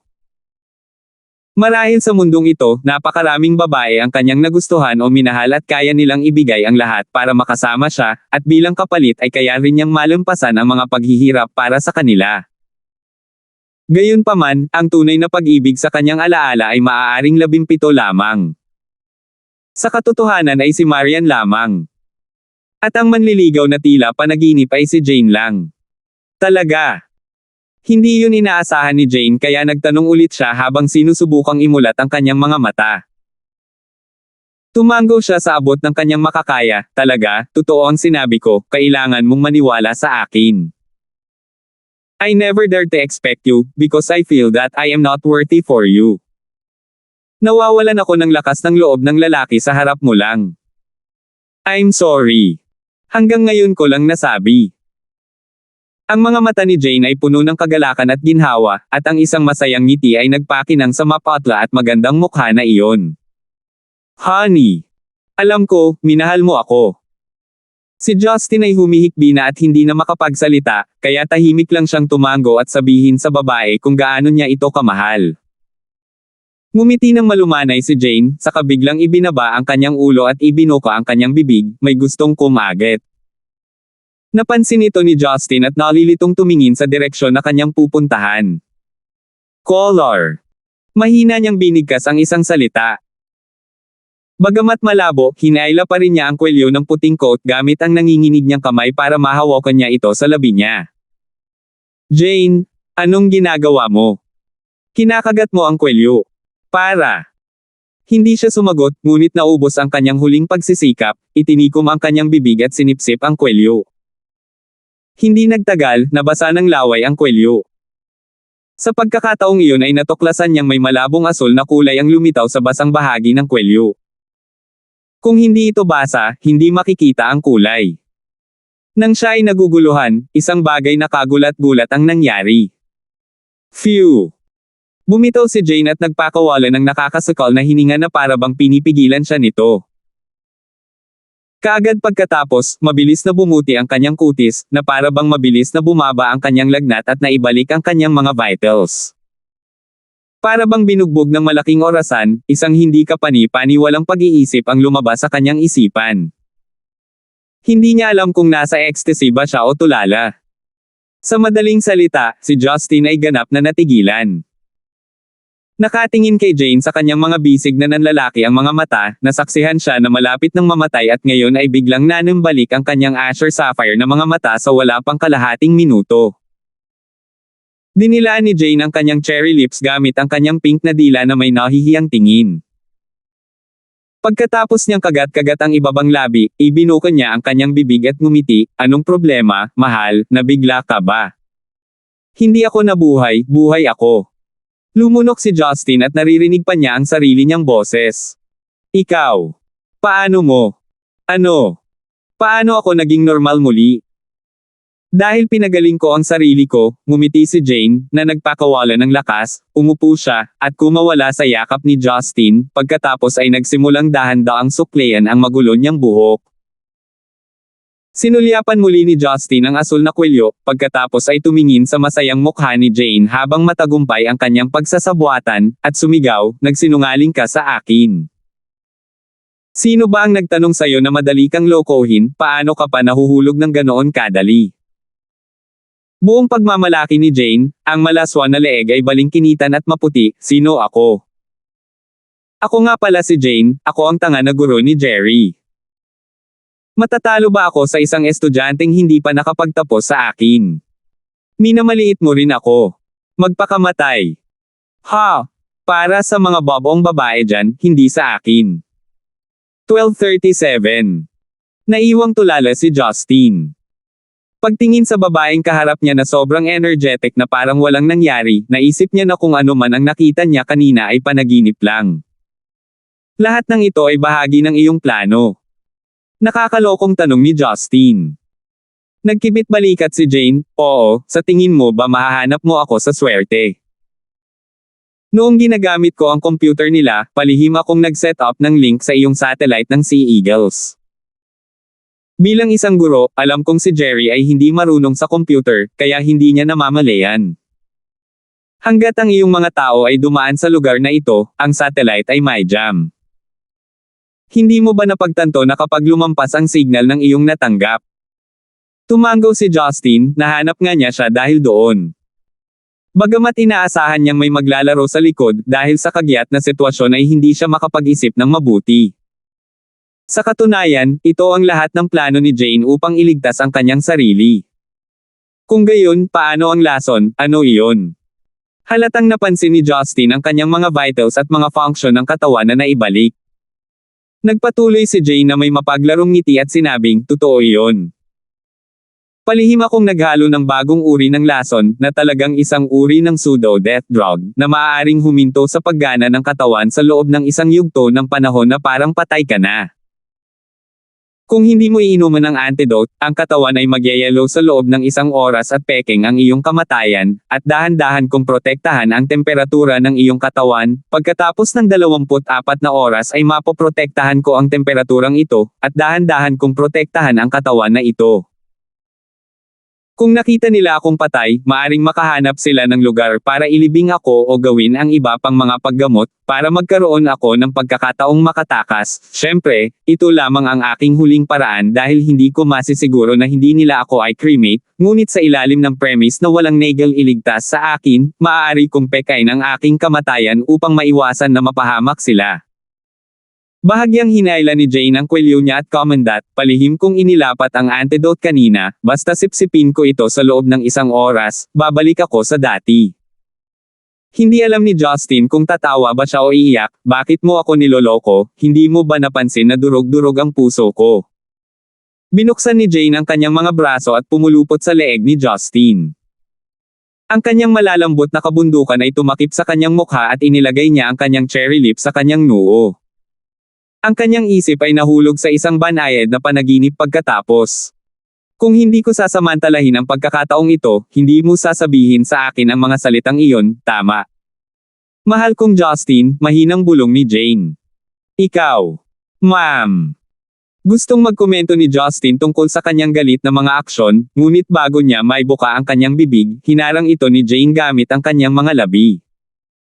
Matapos ang isang magaan na halik ay nagpakita si Jane ng nagmamakaawang mukha, ang nakakaawang mga mata nito ay parang nakakausap. Honey, huwag kang magalit sa akin. Gusto lang kitang makasama, kapag hindi mo sinabi sa akin, malulungkot ako magpakailanman, Jane pouted her lips. Napabuntong hininga si Justin, pagkatapos makatakas sa loob ng napakaraming taon, dumating na ang araw, malamang na tadhana na.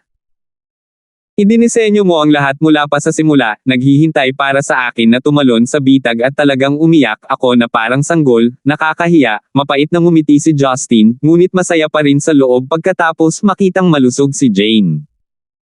Mapaglarong inilabas ni Jane ang kanyang dila, I was just going with the flow dahil pinagbantaan ako ni Jerry sa buhay ng mga batang iyon kaya wala akong choice. Matapos marinig ito, hinampas niya ang kanyang ulo, nako. Fury. Mawawala ang Germany. Ha! Hindi napigilan ni Jane na tumawa at kinurot ang ilong ni Justin, sinabi ko sa iyo na lahat ng ito ay pakana ko lang, paano ko ba talaga papasabugin ang Fury? Ha! Ito. Anong nangyayari? Fake din yan. Natigilan si Justin. Tumango si Jane gaya ng inaasahan, hindi mo ba naiisip? Isusugal ko ba ang daan-daang milyong buhay para sa isang grupo ng mga bata? Gaano man ako kadiin, hindi ito aabot sa ganoong lawak. Ang Fury ay talagang isang konsepto lamang na aking idinisenyo, paano ito posible na makumplito sa loob ng 1 o 2 araw. Ang synthesis ng mga artificial na elemento na kailangan nito ay hindi bababa sa 1 taon na hindi matatag, at kung ano ang kailangan ni Jerry ay hindi matatag. Isang hindi matatag na elementong gawa ng tao kapag na-activate na ang Fury, ang resulta ay parang tangke ng gasolina ng supercar na hindi masisindi at mamamatay lang ito. Sa wakas ay natauhan si Justin at ngumiti ng mapait, kung gayon, ang Jerry na iyon ay dapat na sobrang asar nang sumabog ang lab ngayon. Siguro, tumawa si Jane, pero isantabi na natin ang mga iyon. Aayusin ng mga German ang gulo. I am so happy and fulfilled right now, I want you to kiss me. How? What do you mean how? You say that you love me? You must compensate me since I've suffered for so many days. That being said, Jane lifted her head and pouted her lips. Kung tutusin, she was still in her best years. Gaano man siya katalino, lumalabas pa rin sa kanya ang energy at passion pagdating sa mga usaping lalaki at babae. Gayunpaman, kahit nabukas ang isipan ng mga Western ladies, mamumula pa rin sila sa mga sandaling ito. Nang makita ang kanyang maganda at maselang mukha at ang kanyang cherry lips na may mahinang amoy ng dugo, sa wakas ay nakahinga si Justin at nagpakita ng masamang ngiti. Pinaiyak siya ng babaeng ito sa sobrang talino niya, hindi niya dapat pinalampas. Sa sandaling itinaas niya ang kanyang ngiti, napagtanto ni Jane na siya ay naging maliit na tupa sa tabi ng bibig ng leon. Ang kanyang maliit na baba ay kinurot ng isang bahagyang magaspang na kamay, at ang dalawang perpektong hubog na labi ay pinilit niyang ibuka. Ang mga ito ay kasing liwanag ng kulay rosas na sereso na napitis sa hamog sa umaga. Agad naman itong hinalikan ng marahan. Ito ay nangyari sa isang iglap at ang hininga ng pagnanasa ng lalaki ay dumaloy sa kanyang paligid at nagpalamig sa kanya. Ang mga babaeng kanluranin ay ipinanganak na magaling humalik. Hindi nagtagal pagkatapos humalik si Justin, nagsimulang magsilbi si Jane, ang kanyang mga daliri sa paa ay masayang nakakulot, ang kanyang taas na 1.7 metro ay sapat na para sa kanya upang kuskusin ang magulong buhok ng lalaki gamit ang kanyang mga daliri. Ang hininga mula sa maliit na ilong ng dilag ay tumama sa mga tainga ni Justin, at ang kanyang malaki at sapphire na mga mata na mas malinaw kaysa sa talampas na lawa ay tumitig sa kanya ng buong atensyon. Malinaw niyang naramdaman na may tinatawag na affection sa loob. Ang isang halimaw na tulad niya ay tila nakahuli ng isang purong babae na umibig sa kanya maraming taon na ang nakalilipas. Sa kagubatan ng Cedro, nagsimulang maghalikan ng malalim at mapusok ang dalawa.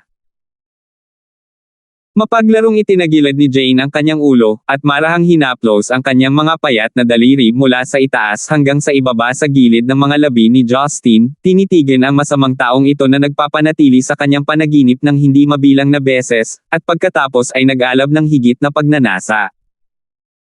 Bigla niya itong nilapitan, sinipsip ang sexing mainit na labi ng lalaki sa bibig nito, at inilabas ang dulo ng dila nito, na parang ahas na dumudulas sa pagitan ng mga labi nito.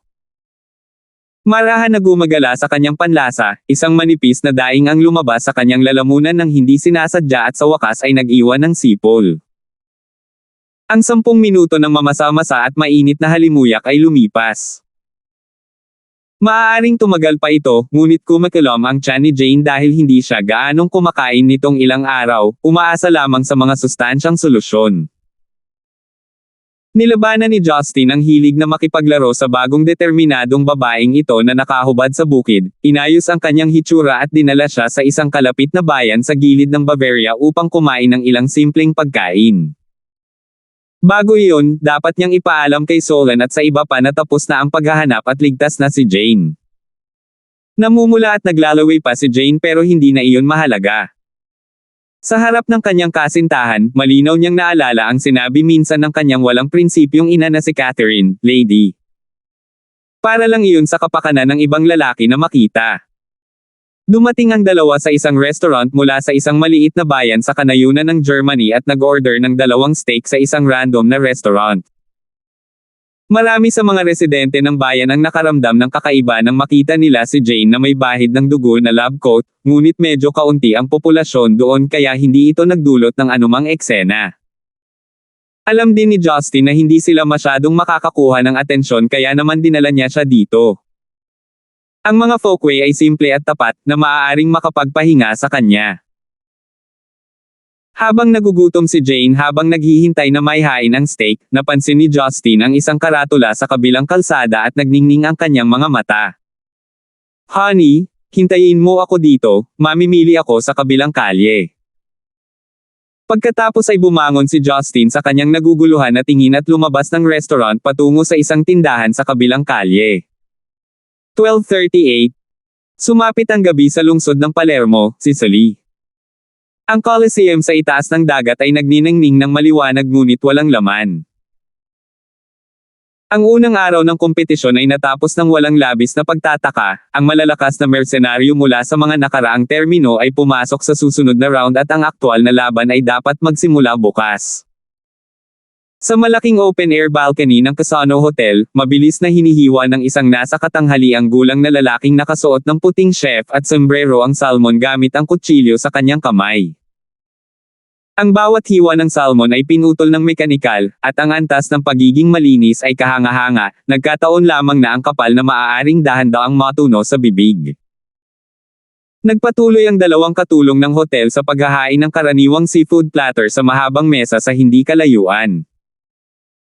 Sa tabi ng mesa, itinaas ni Christine ang baso ng champagne sa kanyang kamay at nag-toast kasama si Roslyn na mas malapit sa kanya.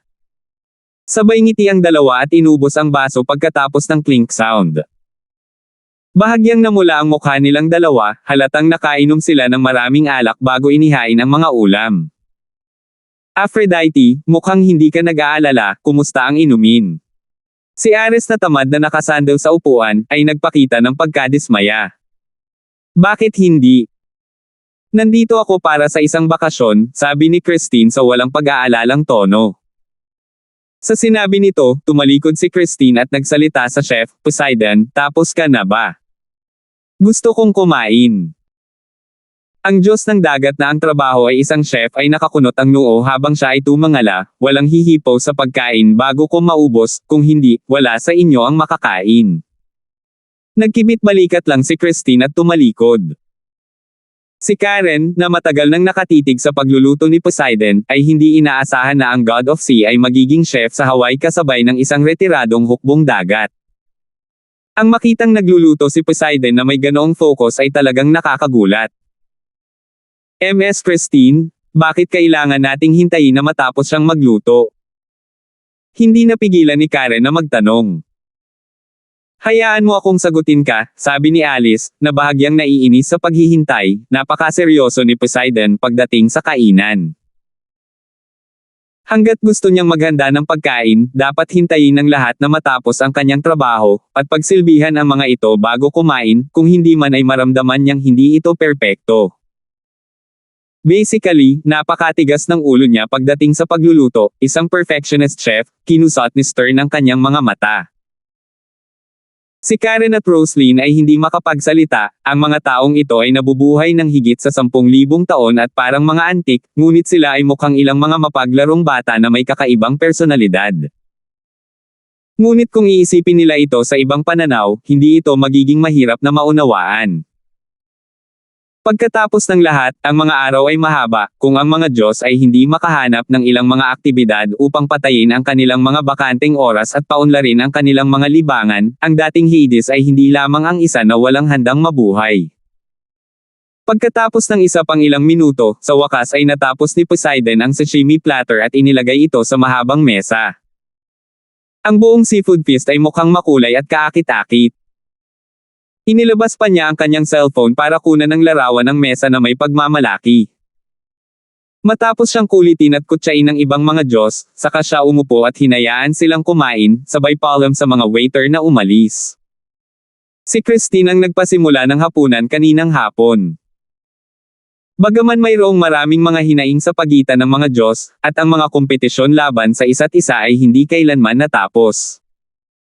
Magkapareho pa rin sila ng lahi, kaya hindi pangkaraniwan para sa mga matatandang kaibigan na magtipon-tipon para kumain. Ang dahilan kung bakit nakadalo sina Karen at Rose, ang isa ay si Justin at ang isa ay ang pagkilala sa kanilang mga kakayahan mula sa mga Diyos. Kung tutusin, sila ang nakipag-away sa mga Zen icon cultivators, ramdam pa rin nila ang iritating aura ng dalawa. Hermes, nasa isla na tayo, hindi mo ba pwedeng tanggalin ang itim mong suit? Hindi mo ba naiisip na hindi ito angkop dito? Medyo tipsy si Christine habang tinuturo si Raphael sa tapat niya. Magalang niyang kinuha ang puting napkin at pinunasan ang kanyang bibig, sigurado ka, ang lahi ng dugo ay walang anumang temperatura ng katawan. Who cares if you are feeling hot? Tsaka pwede ka nalang ubusin ng dugo para mabuhay, bakit sa amin kumain?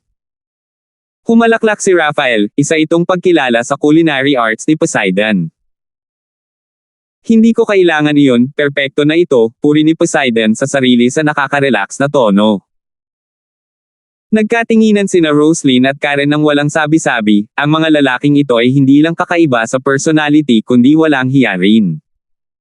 Mabilis na nawala ang pagkain sa harap ni Ares habang nilalamon niya ang lahat at ang mahabang buhok na God of War ay naglakad palabas ng balcony pagkatapos niyang matapos. Ares, saan ka pupunta? Kumunat ang noo ni Stern at nagtanong. Bakit tanong pa yan? Tumalikod si Ares. Hindi pa panahon para hanapin sila, sa tingin mo kaya mo silang talunin mag-isa. Ngumuso si Ares, wala akong oras para kumain kasama kayo hanggang hating gabi, hindi rin ako interesadong manood ng mercenary conference ng tao. Nandito ako para makipaglaban sa kanila. Hoy kapatid, gusto mo bang pumasok muli sa reincarnation? Pang-aasar ni Hermes. So ano? Never try never know? Sabi ni Ares sa panghahamak. Hindi ako interesado sa mga sabuatan nila, I dare to go if you don't. Napakunot noo sina Stern at Alice sa kanyang kabaliwan, katawa-tawa. Sa sandaling iyon, may napansin ng grupo at tumingin sa langit sa hilaga, at parehong mukhang masaya sina Karen at Rose. Sa isang kisap mata, si Justin ay lumapag sa balcony board, at hawak niya ang isang malaking kahon na nakabalot sa asul na telang seda sa kanyang mga kamay. Ang nakakainis Hades, sa wakas nakabalik ka na. Akala namin tumakas ka sa takot. Humalaklak si Christine. Nag-test, si Justin at sinulyapan ang lahat ng naroroon, nandito na ang lahat ha. Walang nangyari noong wala ako dito. Pasensya na, pumunta ako sa Wales kaya na-late ako. Dahil kinailangan ng bumalik ni Jane sa Wales para dumalo sa pagdiriwang ng bagong taon, pinabalik niya siya sa palasyo. Bagamat nag-aatubili si Jane, na-miss niya pa rin ang mapaglarong ina na si Catherine at sinabihan niya si Justin na pupunta siya sa kanya pagkatapos ng kaganapan sa bagong taon. Kinailangan ni Justin na makipagkita kay Catherine at makipag-usap sa kanya, kaya hindi siya nagmamadaling bumalik sa Sicily hanggang gabi. Hindi sa ngayon, ngunit maaaring may isang bagay pagkatapos nitong ipadala ang kanyang sarili sa kamatayan, inisya ni Stern si Ares. Natarante si Justin ngunit naglakad pa rin kina Roslyn at Karen at iniabot ang malaking kahon kay Karen. Narito, Karen, ito ay isang regalo na espesyal na ibinalik ko sa iyo, masayang sabi ni Justin. Medyo natulala si Karen, pagkatapos matanggap ang regalo na kumikislap ang mga mata, regalo. Hindi ka ba nagpunta para hanapin si Prinsesa Jane, paano ka? Ligtas na si Jane, ang regalo ay kabayaran mula sa hindi ko matapos ang hapunan kasama ka, hindi mo na ako masisisi pagkatapos kunin ito, sabi ni Justin. Hindi ko ginawa, nakangiting tumingin si Karen sa kahon, ano ang laman nito? Naging misteryoso si Justin, hindi ka pinapayagang buksan ito ngayon, maaari mo itong gawin kapag bumalik tayo sa silid. Ma'am, masayang sabi ni Karen. Hindi niya inaasahan na bibigyan ni Justin ng regalo ang kanyang sarili kapag abala ito sa pagsisikap na iligtas ang ibang tao kaya hindi niya napigil ang iyuko ang kanyang ulo na nahihiya, umaasang matapos ang hapunan. Honey, masyado kang bias, bakit kay Karen ka lang nagdala ng regalo? Pinisil ni Roslyn ang baywang ni Justin sa galit na galit. Hinawakan ni Justin ang kanyang kamay sa kahihiyan, sa susunod, sasanduan kita sa susunod. Ang bagay ay isa na lang ang natitira noong binili ko ito. Talaga? Oo naman, bakit ako magsisinungaling sa'yo mahal kong Rose? Mabilis na hinalikan ni Justin ang pisngi ng babae. Hindi rin ito masyadong sineryoso ni Roslyn at tumawa ito pagkatapos pakinggan ang sinabi ni Justin. Mas curious siya kung ano ang nakukuha ni Karen. Pagkatapos ibigay ang regalo, tinanong ni Justin kung ano ang nangyari. Maikling ipinaliwanag ni Christine ang pagkakakilanlan ng mga higanti at kung paano sila hahanapin ni Ares.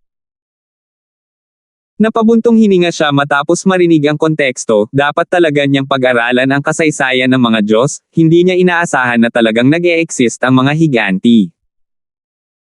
Tulad ng ibang mga Diyos, hindi maisip ni Justin kung bakit sasali ang mga taong ito sa Caesars Conference, at kung mayroong anumang sabuatan sa likod nila. Sa pag-iisip nito, diretso niyang sinabi kay Ares, ipinapayo ko sa iyo na huwag kang pumunta. Nakatagpo ako ng isa sa kanila, kahit na hindi ko alam ang kanilang tunay na lakas, alam ko pa rin na kahit na hindi mo magagawang talunin ang isa sa kanila. 12:39. Mababa ba ang tingin mo sa akin? Hindi ka nais-nais na sinabi ni Ares, Hades, huwag mong isipin na mas mahina ako kaysa sa iyo dahil natalo mo ako noong nakaraan. Ang kapabayaan ko dahil hindi ko alam na ang internal energy na ginamit mo ay ang pagsasanay ng Zen Icon Cultivator. Dahil sinabi mo iyan, kung gayon hindi na kita kukumbinsihin pa. Ayos lang kung gusto mong mamatay, ngunit hindi makabubuti na tayo ay husgahan sa bandang huli, nagkunwaring nag-isip si Justin at sinabing, gawin natin ito, gusto mong makipag-away sa isang tao di ba? Dahil nandito tayong lahat, maaari kang makipag-away kay Raphael. Nabulunan naman agad si Raphael na umiinom ng alak. Mabilis niya itong pinunasan gamit ang kanyang napkin at ipinakita ang kanyang mga pangil, damn it Hades, are you kidding me? Sinong gustong makipag-away sa isang ito? Naningkit ang mga mata ni Ares sa tuwa. Kung tutusin, nangangati lang ang mga kamay niya, para kayang talunin ang tao, wala sa kanya iyon. Nagtaas ng kilay si Justin, hehe, pinip mo ang gray coat dati, tama. Mukhang natarante si Raphael, gray coat. Anong gray coat?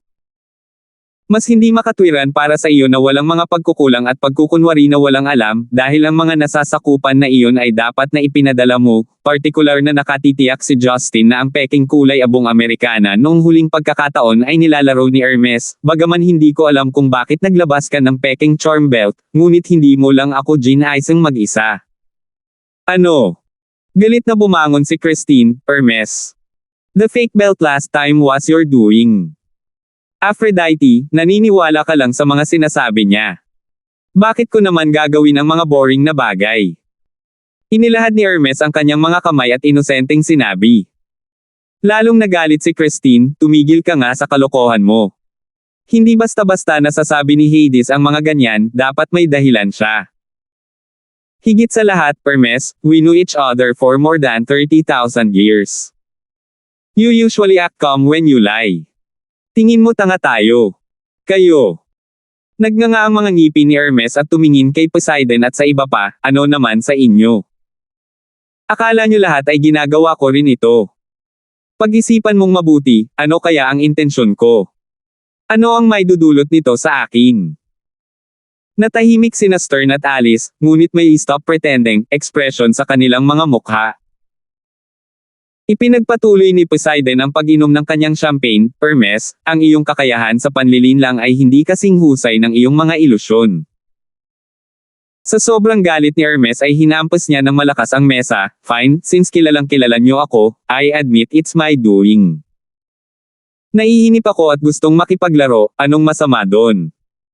Hehe. Hermes, wala akong pakialam sa kung ano mang masasamang bagay o dirty tricks na nilalaro mo. Kung galit ka ngayon, paano kung makipag-ikot sa akin?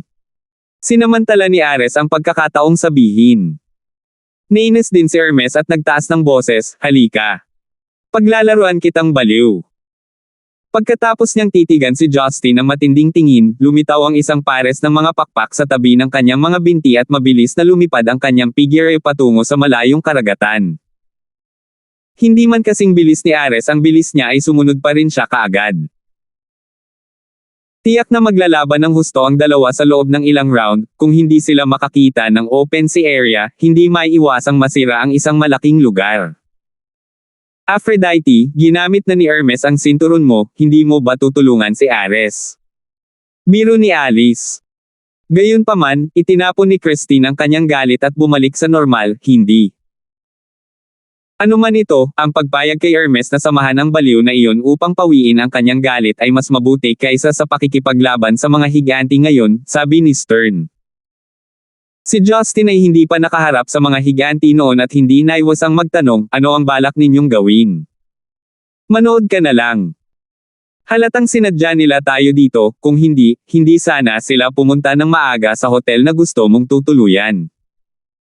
Hindi ka diretsong inatake, hinihintay lang nila na magsama tayo. Halatang gagawa sila ng malaking eksena. Sa mga oras na ito, kung padalos-dalos tayo, baka mahuli tayo sa bitag nila. Instead of doing so, we should just wait at hintayin na lang nila ang lahat, and they have see. Hindi natin lubos maisip ang ating tagumpay, pag-aaral ni Poseidon, pinagpag ang kanyang baso. Napakatitiwala mo kay Athena ha, walang magawang ngumiti si Justin. Nakita mo na ang mga kakayahan niya, hindi ba dapat ako magtiwala? Nagulat si Poseidon. Sumakit ang isip ni Justin at naalala niya ang mga alaala ng gabing iyon sa Korea na nagpamanhid ng kanyang anit. Hindi niya alam kung saan nanggaling ang tiwala ng mga higanteng iyon para hamanin ang mga Diyos. Maya-maya, nakipagkwentuhan siya saglit sa iba at kumain. Tumayo na siya at nagbalak na ibalik ang dalawang babae sa kwarto. Si Karen ay sabik na naghihintay pa rin kung ano ang regalo. Pero biglang may naalala si Roslyn at sinabing, "Honey, I promised Christine to shopping around the night market on the island, you and Karen first back, I'll come back later." Sa sinabi nito, kumandat ang mata ng babae. Hindi napigilan ni Justin na maantig, talagang karapat-dapat siyang maging isang babaeng nakasama niya sa loob ng 2 taon. Ang kanyang pag-iisip ay kasing linaw ng kristal at alam kung paano lumikha ng mga pagkakataon para sa kanyang lalaki. Napagtanto din ni Karen na binibigyan ni Roslyn ng pagkakataon ng dalawa na magpalipas ng oras na mag-isa at nakaramdam ng pasasalamat at nahihiya sa parehong oras. Hindi na kailangang isipin kung ano ang gagawin ni Justin ngayong gabi pagkatapos ng ilang pagkaantala. Si Justin ay natural na hindi nakakaramdam ng anumang kaba. Hinawakan niya ang kamay ni Karen na nakangiti at bumalik sa VIP suite, ang isa niyang kamay ay mahigpit na nakahawak sa malaking kahon. Sa tahimik na koridor, tumuntong sa malambot na carpet, naririnig pa nga ni Karen ang sariling tibok ng puso at ang kanyang ulo ay manhid at nasa sabik, ngunit kinakabahan. Huminto sa harap ng pinto, pinahit ang gininto ang doorknob, itinulak ni Justin si Karen sa pinto nang makapasok sila sa loob at diniinan siya, mapusok siyang hinalikan sa labi. Hindi ito ang unang beses na humalik si Karen, hanggat maaari ay sumuko na siya matapos masiklab sa sigla ng lalaki. Gayunpaman, medyo matigas at kakaiba ang pakiramdam, na para bang hindi napalapit ang teorya at praktikal. Makalipas ang 10 minuto, naghiwalay na sila. Ang cherry lips ng babae ay namamaga pagkatapos ng kagat ni Justin, ang kanyang pink na labi ay parang sariwang cherry. Humihingal na tinitigan ng lalaki na puno ng tubig ang mga mata at nagtanong, "Mahal, tingnan ko muna ang regalo." Hindi niya maiwasang lingunin ang babae, medyo cute at uto-uto. Oo, syempre. Binitiwan ni Justin ang bewang ng babae at hinayaan siyang pumunta sa mesa. Pinunit niya ang telang seda at ipinakita ang isang simple at eleganteng oak na kahon. Huminga ng malalim si Karen at dahan-dahang itinaas ang takip ng kahon. Matapos makita ng malinaw ang nilalaman, tumagal si Karen bago siya nakabawi at tumingin kay Justin ng may pagdududa. Ito ay damit. Upang maging tumpak, ito ay isang set ng mga damit na binili ko para sa iyo, isang espesyal, ngumiti si Justin. Damit. Oo, humakbang siya at kinuha ang isang kulay na garland na nakasuot sa ulo sa kahon, tinulungan si Karen na haplos ang malasutla niyang buhok at inilagay ito sa kanyang ulo. Ang mga tampok ng mukha ni Karen ay orihinal na maislan at pambabae, pagkatapos suotin ang bulaklak na wreath, pinahusay nito ang kanyang kagandahan at kakisigan, na may kakaibang istilong European. Isuot mo ang mga natitira, tutulungan kita, kinuha niya ang mapusyaw na asul na pang-itaas at sinabi. Tumango siya. Bagamat nakaramdam siya ng hiya, hinubad pa rin niya ang kanyang damit na naiwan sa kanyang bra at damit na panloob, hinayaan si Justin na bihisan siya ng damit na nasa kahon. Nang dumampi ang kamay ng lalaki sa kanyang maselang balat, hindi niya maiwasang manginig at namula. Gayunpaman, tila napakaseryoso niya. Walang masamang pag-iisip sa kanyang mga mata, tumingin siya sa makapidyo hiningang fair lady sa kanyang harapan, na para bang pinahahalagahan niya ang isang likhang sining.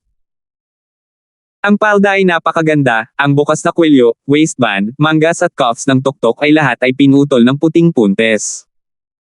Ang palda ng istilong apron ay simple ngunit solemna, at pinalamutian ng berda.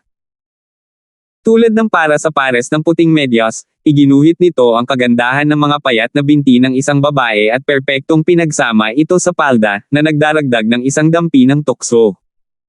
Ito ang pambansang kasuotan ng Bavaria, Germany. Ang kanilang tradisyonal na kasuotang pambabae ay bihirang makalaganap ngayon. Sa pangkalahatan, ang makulay na palda na ito ay isinusuot lamang sa mga espesyal na kapistahan. Natagpuan ko ito sa isang maliit na bayan sa kanayunan ng Alemanya, ngunit nakakalungkot na ito ay isang damit na gawa sa kamay, isa lamang ang ganyan, ngunit parang ito ay nakatakdang maging iyo, paliwanag ni Justin. Sinuri niya ang suot niya at nakaamoy pa siya ng malabong mabangong bulaklak. Bahagyang sumayaw ang palda habang matikas na lumingon, na parang isang namumulaklak na begonia. Gusto mo ba? Oo, gusto ko ito. Hindi sinubukan ni Karen na itago ang kanyang kagalakan. Hinawakan ni Justin ang babae sa kanyang mga braso, at mahinang sinabi sa kanyang tainga, sabi mo noong araw na iyon, naiinggit ka sa ibang mga babae mula pa noong bata ka, dahil maaari silang magsuot ng magagandang palda. Karen, ang gusto kong sabihin sa iyo ay mula ngayon, kahit isang lalaki sa mundong ito ang palaging bibili sa iyo ng magagandang damit. Hindi mo na kailangang inggit sa ibang babae, at hindi mo na kailangang manghiram ng damit. Bibili ka ng napakaraming damit at bibihisan ka ng maganda. Isa-isang pumapasok sa tenga niya ang mga salita, pagkatulala saglit ay namamasa at uminit ang mga mata niya. Isang matamis na ngiti ang lumitaw sa sulok ng kanyang bibig. Naramdaman ni Karen na ang palda sa kanyang katawan ay tila mainit, natutunaw sa kanyang balat, at hindi niya gustong makipaghiwalay dito. 12:40. Nagningning ang makulay na liwanag sa iba't ibang mga pattern at dekorasyon ng estilong Mediterranean sa seaside night market sa Palermo, tulad ng isang bansa sa isang fairy tale. Ang mga nagtatanghal sa kalye ay nagpapakita ng iba't ibang mga talento sa mga beats ng tambol, umaawit ng kanilang mga baga, sumasayaw ng modernong hip-hop, samba, at cha-cha, na nagtutulak sa katawan ng maraming turista na umindayog sa ritmo. Sa masiglang dami ng tao, matatas na gumamit ng iba't ibang accent ang mga nagtitinda para makipag-chat sa mga turista mula sa iba't ibang panig ng mundo. Paminsan-minsan, may mga salungatan na dulot ng bargaining of prices, na pumukaw pa sa paligid. Sa isang tindahan na nagdadalubhasa sa mga produktong pambabae, si Roslyn na naka-purple camisole at tight crop ay nakatayo sa harap ng malaking sari-saring makukulay na pambabaeng swimsuit, tumangala, kagat-kagat ang kanyang mapupulang labi, isa-isang tinitingnang mabuti. Dahil sa kulturang regional dito, karamihan sa mga damit na panloob ng kababaihan na ibinebenta dito ay may mga kulay etniko at relihiyon, ngunit perpektong pinagsama ang mga ito sa mga panlasa sa fashion ng avant-garde sa mundo. Nanghihinayang si Roslyn na dumating ng huli dahil ang mga damit na ito dito ay talagang nakagalaw sa kanya. Ano yon? Gusto mong bumili ng swimsuits? Si Christine na may suot na pares ng nig sunglasses at pink na cap, ay lumapit sa likuran at nakangiting nagtanong. Pagkatapos ng lahat, siya ay isang maimpluwensyang superstar sa buong mundo. Upang makalabas sa pamimili, hindi lang sinasadya ni Christine ang paglalagay ng makeup, ngunit gumugol din ng maraming oras sa pagbibihis ng ibang estilo bago lumabas. Oo, ang mga swimsuit na ito ay maganda, ngunit ang mga kulay ay tila masyadong maliwanag at hindi angkop para sa akin, nakaramdam ng panghihinayang si Rose. Sa mga tuntunin ng dress code, si Roslyn ay may posibilidad na maging konserbatibo. Hindi naman sa natatakot siyang suotin, pero dati siyang leader ng mga gangster. Ang pagsusuot ng masyadong revealing ay magmumukha lamang siyang isang batang babae na walang awtoridad. Gayunpaman, kahit na ang mga responsibilidad na iyon ay tinanggal na ngayon, siya ay isang dalaga pa rin sa kanyang mid-20s at magiging interesado pa rin sa mga bold na damit. Hulaan ko, para bang makita ni Justin. Nangaasar na tanong ni Christine. Tumalikod si Rose, no way. Magtatagal pa ako sa Mediterranean, syempre kailangan ko pang swimsuit. Hoy, nahihiya ka na ba? Sa totoo lang, binigyan mo siya ng oras na mapag-isa kay Miss Collins, hindi ka pa rin kasiya siya sa loob mo. Napakurap-kurap si Christine. Nagsimulang mamula si Roslyn pagkatapos ma-expose at hindi natural na sinabing, hindi ko masyadong naisip, natatakot lang ako na baka mahiya si Karen. Tsaka ang sarap mamili dito, di ba ikaw ang nagyaya sa akin? Saglit siyang tinitigan ni Christine ng malalim at napahiya, sa huli ay bahagya niyang tinapakan ang paa. Fine, I guess I am a little jealous, but I am not reluctant toward it, it's all voluntary. Bakit kailangang pahirapan ng isang babae ang buhay ng ibang babae? Malayo pa naman ang lalakbayin natin at hindi naman mahilig makipaglaro si Karen, mabuti na lang magkaroon ng kapayapaan sa kanya. Ang mga tapat na babae ay kadalasang mas karismatiko, ginamit ni Christine ang kanyang daliri at ikinawit ang kanyang malarosas na baba, munting kagandahan, ito ay isang payo na ibinigay sa iyo ng isang matandang dilag na nabuhay ng higit sa 10,000 taon.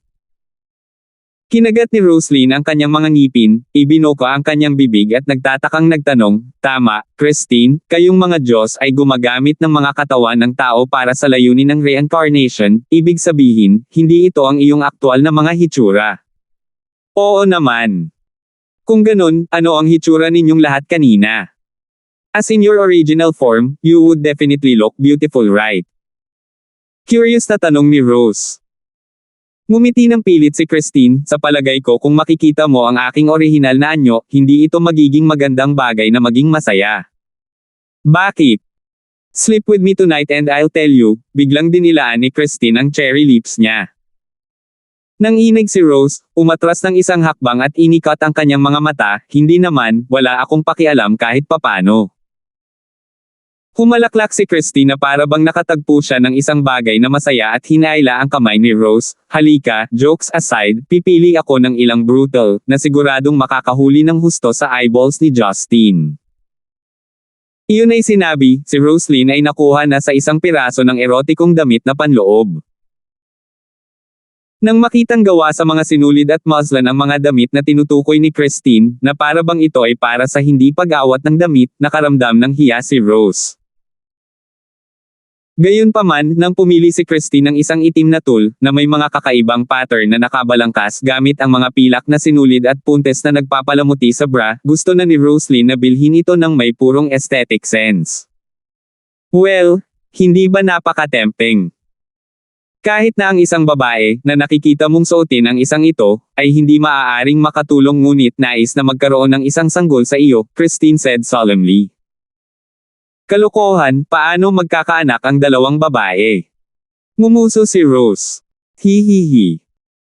Ang ganda Rose, nakakatuwa ka, huwag ka kasing seryoso kapag nagbibiroan tayo, tila nalulubog si Christine sa saya ng panunokso kay Rose. Hindi pinansin ni Roslyn ang pang-aasar niya at kumuha ng isa pang underwear na kulay beige, mamulong siya, maaakit ba talaga nito ang mga mata niya? Niyugyug ni Christine ang kanyang daliri, hindi para maakit ang kanyang atensyon. Si Justin na pervert na iyon ay hindi man lang pakakawalan ang aking kasambahay, palagi siyang mahilig tumitig sa mga dilag na tulad mo, ngunit kung isusuot mo ito, maaari mong lunggaban ang kanyang puso at atay. Narinig ni Roslyn ang susi ng pangungusap. Ano? Yung maid mo? Oh. Tinakpin ni Christine ang bibig niya at sinisi ang sarili sa malaking bibig niya at ngumiti ng nakakahiya, hindi naman big deal, hinayaan kong tulungan siya ng maid ko na gawin ang bibig niya nang pumunta siya sa bahay ko para bisitahin.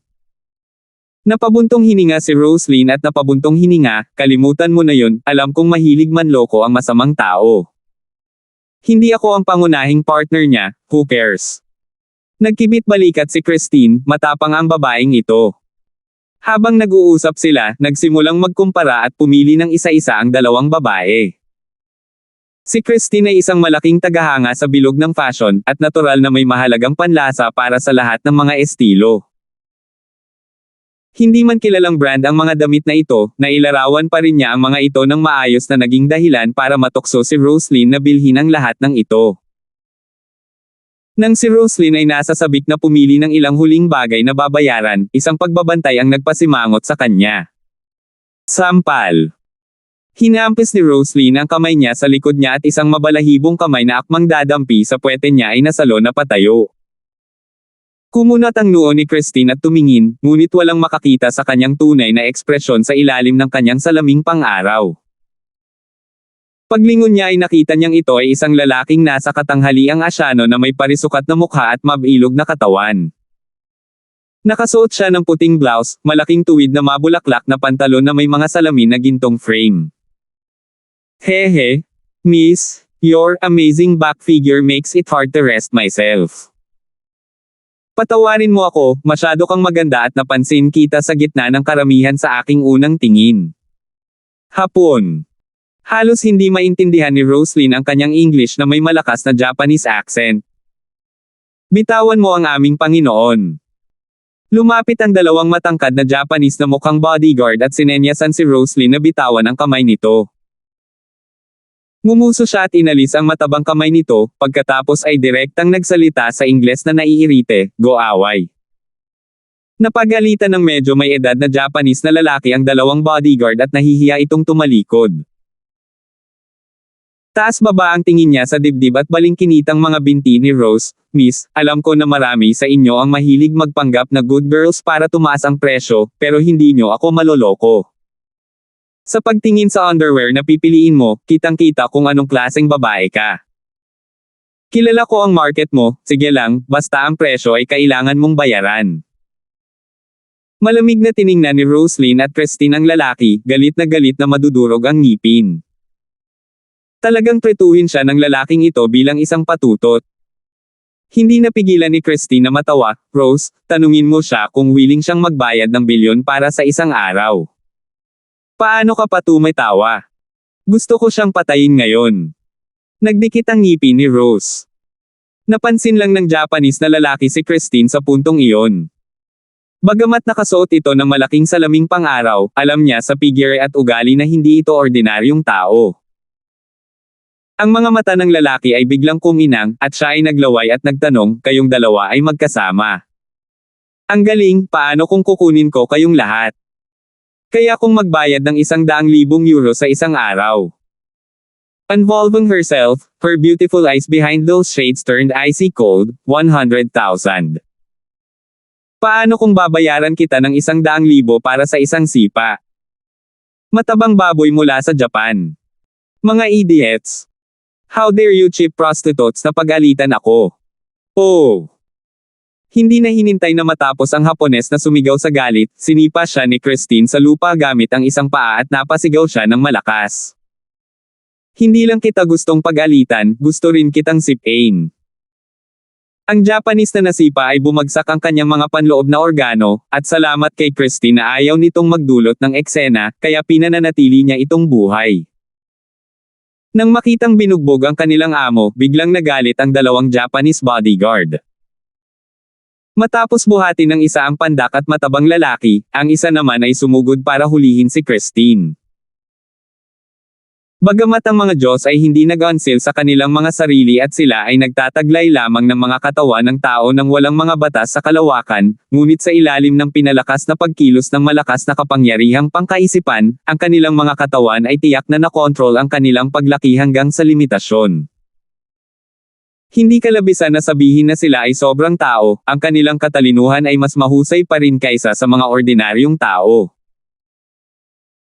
Tunay na ang mga Japanese na lalaki ay nakatanggap ng propesyonal na pagsasanay sa mga espesyal na puwersa, ngunit bago pa man makarating sa harap ni Christine, siya ay itinapon sa lupa ng kanyang mabilis na kidlat na binti na tumama sa kanyang balikat.